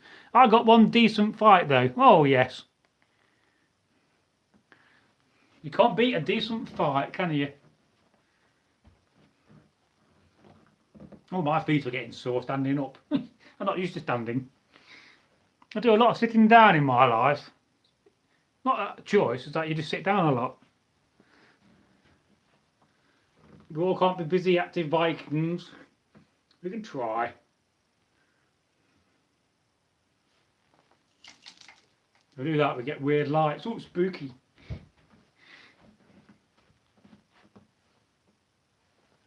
Bust my tards, but hell was fun. Oh yes. I can always remember that combat fight I did at Nottingham Castle when I was fighting an old Derby member, you may recall him, called Whiff. And my sword bounced off the top of the shield he was using and cut him here on his cheek. And there was blood pouring out everywhere. And so, oh, blooming hell, I said, oh, you alright? He said, great, yeah, carry on. This is the best combat I've done in years. And just carried on, bleeding profusely and fighting. It wasn't that bad where you couldn't just like put a plaster on it and stop it. It was fine. But it was quite dramatic when he kept seeing all his blood pouring down his face and he was doing combat still and enjoying it too much to stop to deal with it. But we dealt with it, put a plaster on it and he was fine. Although I've not heard about him for years. Last time I heard he was homeless. A homeless Viking. What a shame. And I'll salute. Here's the Whiff. Hope you're okay wherever you may be. We've had lots of old members in the group over the years. I mean, Egil can talk about it more than I can because he was in longer. Perhaps one day he could do that. He'll give you the whole Vikings saga history, the edited version of the old Derby group. It'll be a very long series. Very bloody bad ending. Like all sagas. Oh, look, 2 hours coming up. Yes, I had a guy flip my eyebrow. Was awesome. Yeah, my mate was in Spain, got shot in the leg didn't find that awesome running a battle reenactment, because some Spanish dude got some of his ammunition mixed up with one of the bullets in. So I ended up putting a lead ball down his barrel. But my mate was in hospital in 20 minutes, out in 40, and back on the battlefield in 2 hours. So he had very good service. I met some very strange and wonderful people doing this hobby, and I do recommend you have a go. Wherever you may be. Whether you're in Canada, in the UK, Japan, Australia, or America. If you look hard enough, you'll find a local reenactment group. It just make you think what would the ancestors would have thought about us recreating the past. What would a Viking think if he was here now, of me being a Viking? You know, if you could speak English the way we speak it, it would be a very interesting conversation. It would indeed, wouldn't it? We could do a version of Egil and Bragi's most excellent journey, where we're going to interview famous people from the past. Alfred the Great, Athelflaed, Knut. I think I pronounced that right. No, Mike, we joke that. It's getting bad now. It's that part of the day when I start telling bad jokes. I went to the doctor the other day with a bad leg, bad foot. He said, what should I do, doc? He said, limp. Of course, my favourite joke about the doctor is when I went to the doctor, I said, doctor, I said, I feel like a pig, the animal. He said, how long? He said, about a week. Yes, I had 8 or 9 concussions in my time with Regia. Well, that's quite a few. I never got knocked out. Well, in those days, was it much rougher in those days? Or was it because the society was much bigger? Or was it because you had bad luck? Oh, that's something we can talk about. I got a new addition to the channel. It's not a person. No, I'm not going to bring out a person here. Yeah, not a new person. It's a helmet. The other day on eBay, just before Christmas, I spotted this. And I paid £45 for that. It's an Anglo-Norman helmet. I mainly bought this for one reason. So that when we did the combat videos, Egil's got a helmet on his head. Not a video. I nearly said a video on his head. Egil would be no good with a fake chest on his head. That's a video tape. But anyway, I bought that the other day. I thought it was not a bad deal. It's a little bit thin. Now you can tell one side is nicely polished. Probably. That's because I polished it. But the other side's slightly rusty still. But I thought that was quite good for £40. I should just say that I got another helmet to put on Egil's head. But when I do the combat videos with him, I'm afraid that I might hit him on the head. And that will protect him. It will save his noggin. So I thought that was quite nice. Let's have a look on the inside. It's nice. It's got a bit of leather padding on the inside. Although what I'm going to do, I'm going to go in a field locally and find some sheep wool on the wire fences and pad it out inside a bit more so it's more padded. Gives you that more of a feel. I'll put it on. Put it on. Put it on. Put it on, Bragi. Oh, that was me knocking over things with my sword. It's a problem when you've got a sword that hangs out like that. You walk around and you knock things over. It does have a nice buckle, but it's very tarnished. Now, I did try to polish that. Didn't really come up nice. So I'm now thinking, well, a bit of sandpaper, very fine emery, and give it a sanding, and maybe bring the brass back. And I assume it is brass and not some cheap monkey metal. I keep meaning to get my hair cut, but then I don't look very good as a Viking. It is a much larger helmet on your head. But then again, when it comes to helmets, you don't always get the choice of the size. It's often about what is available. But this is why we have a strap. And we have a strap so it keeps your helmet nicely in place. So that when somebody comes along, goes on your helmet, it's not going to move or hurt you too much. It's a little bit thin in the gauge, but I don't think it's a bad helmet, that, is it?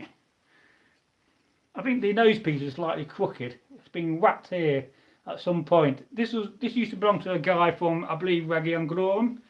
They're selling 1 or 2 bits on eBay, including this tunic. So for £60, can I give you a demonstration what we pay for our kit? And no, that isn't a modern piece, so it would have been made from 2 pieces of them, possibly even 4. I think this is a 2-piece helmet, and they would have sort of rolled it up the seam and then made the banding. But it does make you think, why didn't the Normans use cheap plates? I mean, the Vikings and the Saxons are very well known for cheap plates. As we can see in this demonstration on the Copygate helmet. But why did the Normans not use cheap plates? I mean, considering that the Normans were very militarised, it doesn't really make sense that they didn't have cheap plates on their helmets. I mean, they had the metal. It's one of those questions which will no doubt come to me at some point with the answer. I probably do already know that answer. But just make you think, why didn't they have cheap plates on their helmets? Because by God, it doesn't give you some protection. And let's face it, if you're going to fight with a helmet, would you want cheap plates or no cheap plates? Me personally, I want cheap plates on a helmet. Oh, we're over 2 hours. That's good. Yes, so weight and hearing loss in the lid. Yes, that's one thing we don't often think about is hearing. I mean, no doubt the Normans were more organised military when it came to fighting, whereas the Vikings were maybe not so militarised and therefore didn't train or march together like a militarised trained unit would do. But when you're in a unit that is very well trained and is often given orders, you need to be able to hear those orders. So that's one thing we often take for granted with the cheap plates, that they do cover your ears up as I put my hat back on. In fact, I could choose another hat. Let's have a look. With a lucky dip of hats in here. Let's hope I don't get one that's unfinished. Let's see what kind of hat I could possibly wear on my head. That's a glove. There's a lot of hats in here. I've got some more. I've got to find them. That's the one that'll do. Oh look, it's a conical hat. The most ironic hat of the Dark Ages. I mean, Egil was talking about this the other day. How often you see it on statues, but yet you never really see them in reenactment. I made this years ago, this hat. I'll just bend down for you, have a closer look. It's just got felt on the inside.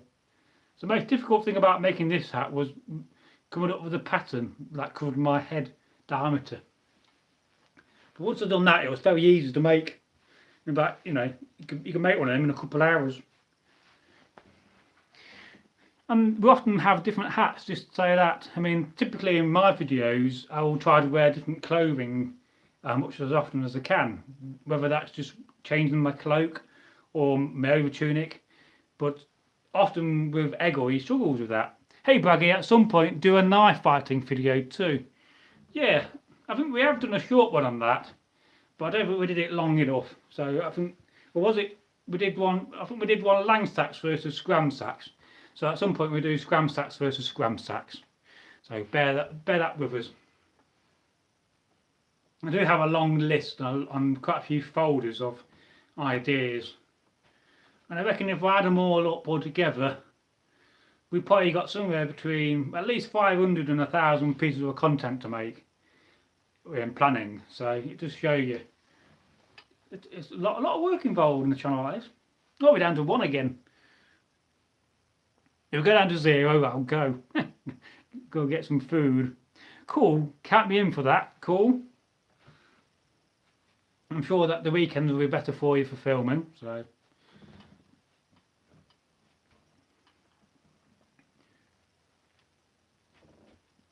I mean, combat's always a good thing to do. I definitely think doing more combat videos and increasing the historical videos will get us more views. But the problem with the folktales, they're not always accessible to people who don't have the background in folktales. And not everybody wants to watch a folktale. And Thomas Dale says, I do like your hats. Yes, I will be making some more. I've got a pile of patterns here. That's going to be another conical hat like I'm wearing, if it works out and I'm not messed up the pattern. Then that's going to be a part of a 4th segment one. Although when I made this 4th segment hat, I kind of messed up, because I only had 3 panels. So what I had to do was to quickly cut together and make another panel. So it's going to be 3 segments and 2 half segments. But it will work out and be a finished hat in the long run. Although one hat I did start making some time ago on camera was this one. But I've done quite a bit of work to this hat. But unfortunately, when I put it on my head, you'll see why it's going to be no good. Because it's actually massively big. So sadly, I'm going to have to either cut the sewing on these. As you can see, I've sewn all 4 segments and lose a bit of thread and restart again. What I did, I didn't calculate for the seam. So it just shows you that when you make something, even I, someone with many years experience, can mess up. And I messed up because I didn't do my calculations right. But at some point, this nice sheepskin lined hat will be a hat. I don't know why, but it reminds me of The Hobbit.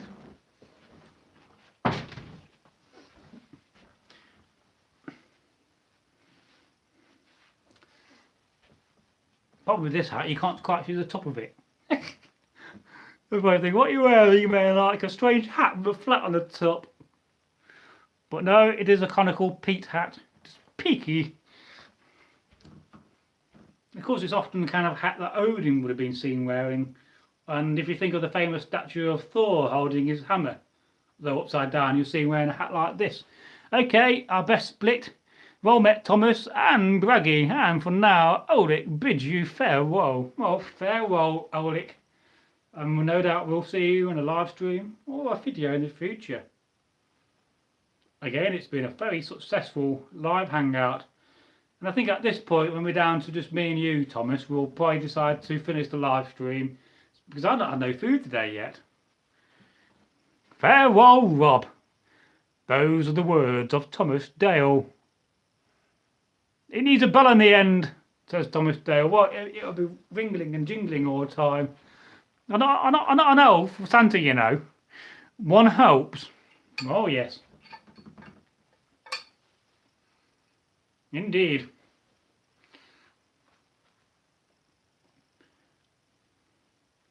So thinking, what did I do with my drink? I'm thirsty again. Hang on. I shall be back. Hasta la vista, baby.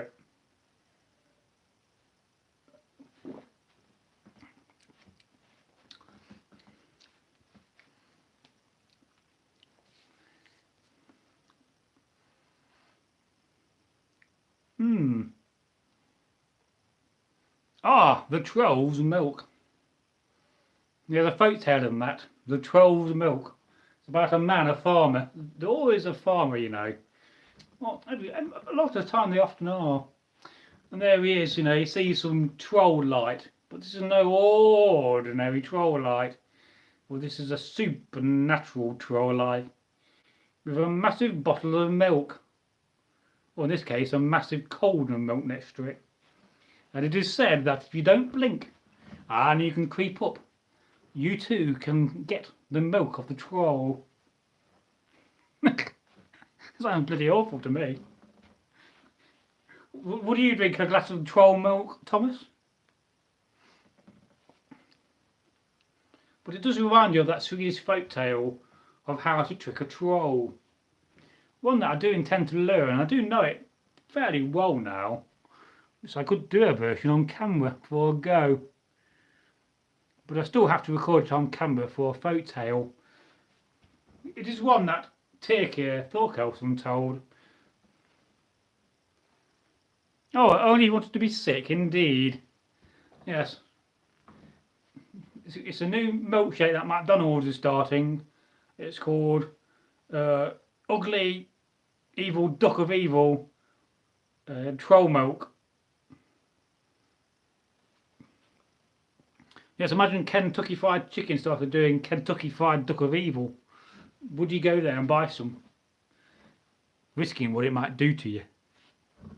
you too could wake up as the duck of evil. But it does make you think about, you know, shapeshifters and all those sort of creatures that can change shape. Perhaps the duck of evil is in fact an evil wizard. And perhaps this evil wizard lives in a big tower and belongs to a guild of other wizards, but in true fact is actually evil. It makes you think.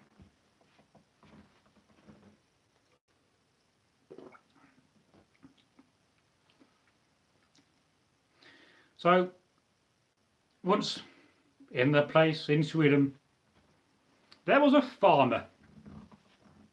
And he was an old farmer. And he was a wise farmer. He had lived many summers and many seasons. Many seasons have passed. And he had seen some wonderful and marvellous things. But one night he kept on hearing about this strange thing further up the valley where he lived. And he had a small hamlet, or in this case a farmstead, with a nice big long house, with a hearth in the middle, and some outbuildings where he kept his animals, and he had a forge, where occasionally he made knives for a living. He was known as a good knife maker, and we all love a good knife. But he kept on hearing about this strange thing of the troll lights. And you may be asking yourself now, well, Bragi, can you tell us what is a troll light?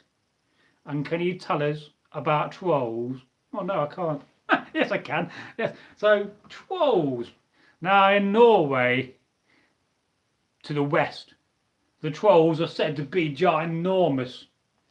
Some are tall as trees, and are also said to be spectacularly ugly, with big noses, with bulbous spots and slits, and an ugly face, with scars and big red cheeks, and eyes the size of the shield. Those, you agree, are very big eyes. Imagine the troll that goes with them. And let us not forget the ears. Big flapping ears. So they say, bigger than an elephant. Not that I've seen one. That is another story. And it is said that the trolls in the east, in Sweden, are often known to be smaller and have the ability to do magic. They can not only curse people, they can also follow you about and torment you. And the trolls in the east are also said to have the ability to change shape.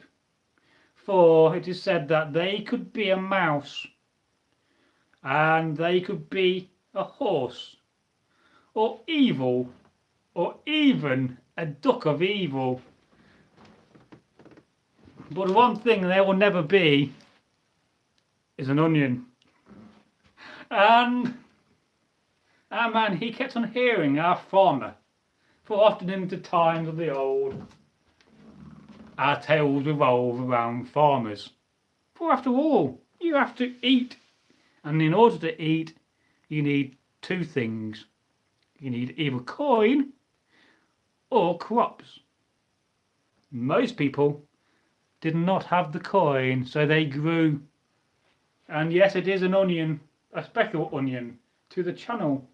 And that was actually the first time it has been seen on YouTube. Well, this old farmer, he kept on hearing about the troll lights. And the troll lights are said to be the lights of which are shining above the troll's treasure, often kept in a very big cauldron. Now you may be asking yourself, what is a cauldron? Oh, indeed, what is a kettle? As I walk back, a kettle or a cauldron is often something like this. It'll have two handles and the troll will keep all of his gold or silver in the kettle. And some kettles are said to be that big that even the god Thor cannot pick them up, for they are said to be leagues high and leagues round and tall. And our farmer, well, he kept on hearing about these troll lights, and it is said that if you can walk up, sneak up on the troll light, but without blinking once, you can get the treasure. And everybody loves to get treasure, don't they? So, our farmer, being wise, he has heard that many people have been seeing these troll lights and have been creeping up in the night, but have been failing, for every time they blinked and the light would disappear. But our farmer, being wise, he knew that he could not blink, and he did this. He crept up for some hours without blinking, concentrating so hard on his eyes that once he fell over a log.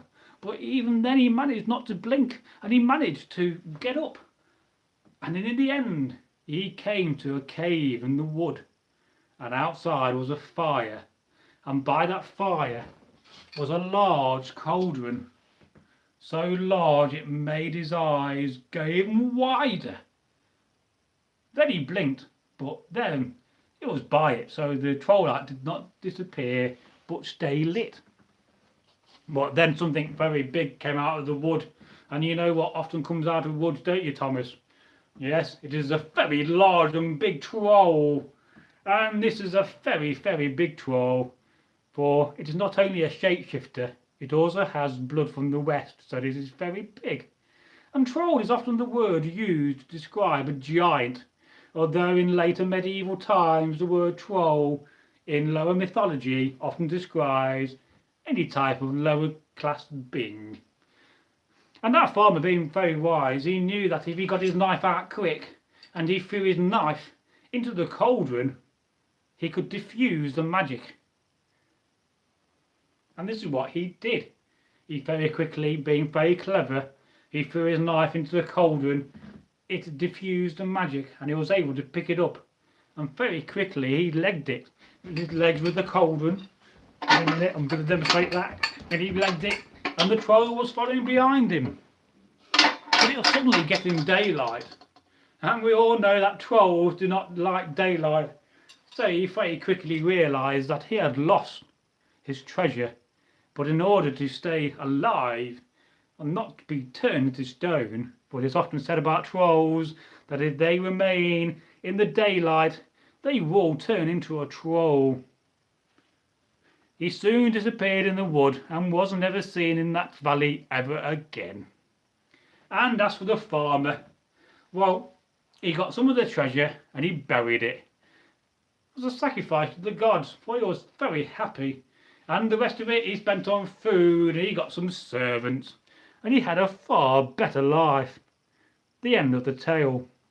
One I've not told so far, and I only remember because I've seen it from Tirkir's Thorson's video.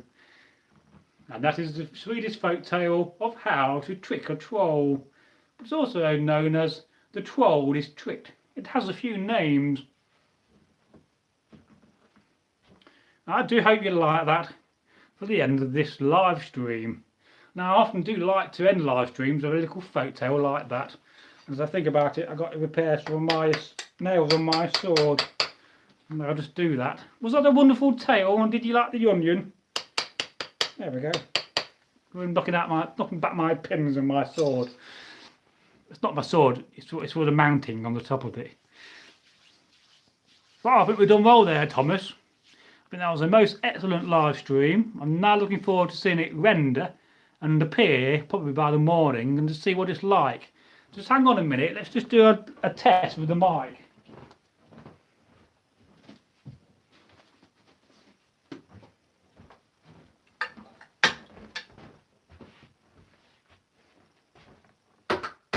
Oops. Looks like I just knocked my sword scabbard on the light and knocked the light bulb out. There's another one bites the dust. So what I've got here This is the Rode mic. This is quite interesting. This mic has a mounting, and that mounting is called a lyre. I find that interesting.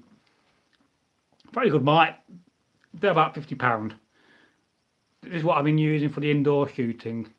So if I plug it in, what I want to know is, do we still get sound? Just give me a minute. The only downside about this is that I'll have to dangle this thing. Right, we're all plugged in. So, do we have sound? I am speaking right now. You can see my lips moving. So, it'll be very interesting to know whether it's picking up the sound, or whether I'll have to go and look at the settings again. This is testing with the mic. 1, 2, 3. Taking the mic out now. So the mic's now out. I plugged it in for about 20 seconds. So was there still sound? I don't know. It's a mystery. Was the sound better, do you think, with the mic in?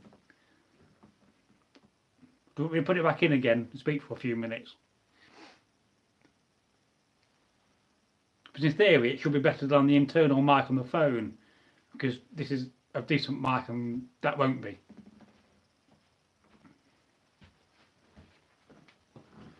Don't know why I'm doing that. It's just one of those things you do. Yeah, so it might not affect the sound simply because of the fact that it's not actually recording on this. It's still recording on the external mic. So it did go slightly louder. Yeah, I can check that at the end of the video. So I know it's around about 225, 220. So it'd be interesting to see. Of course, I'll also see the mic. Right, try not to kick the cold one. I better kick the bucket, innit? I don't want to kick the bucket, kick the cold one instead. Makes you think, did they say that back in the day? Oh, old lass kick the kettle again. Because you can only die once. Get have to die twice. Not unless you came into a coma, come back as a Draugr, and then relift. Oh, he's not the undead, he's actually alive.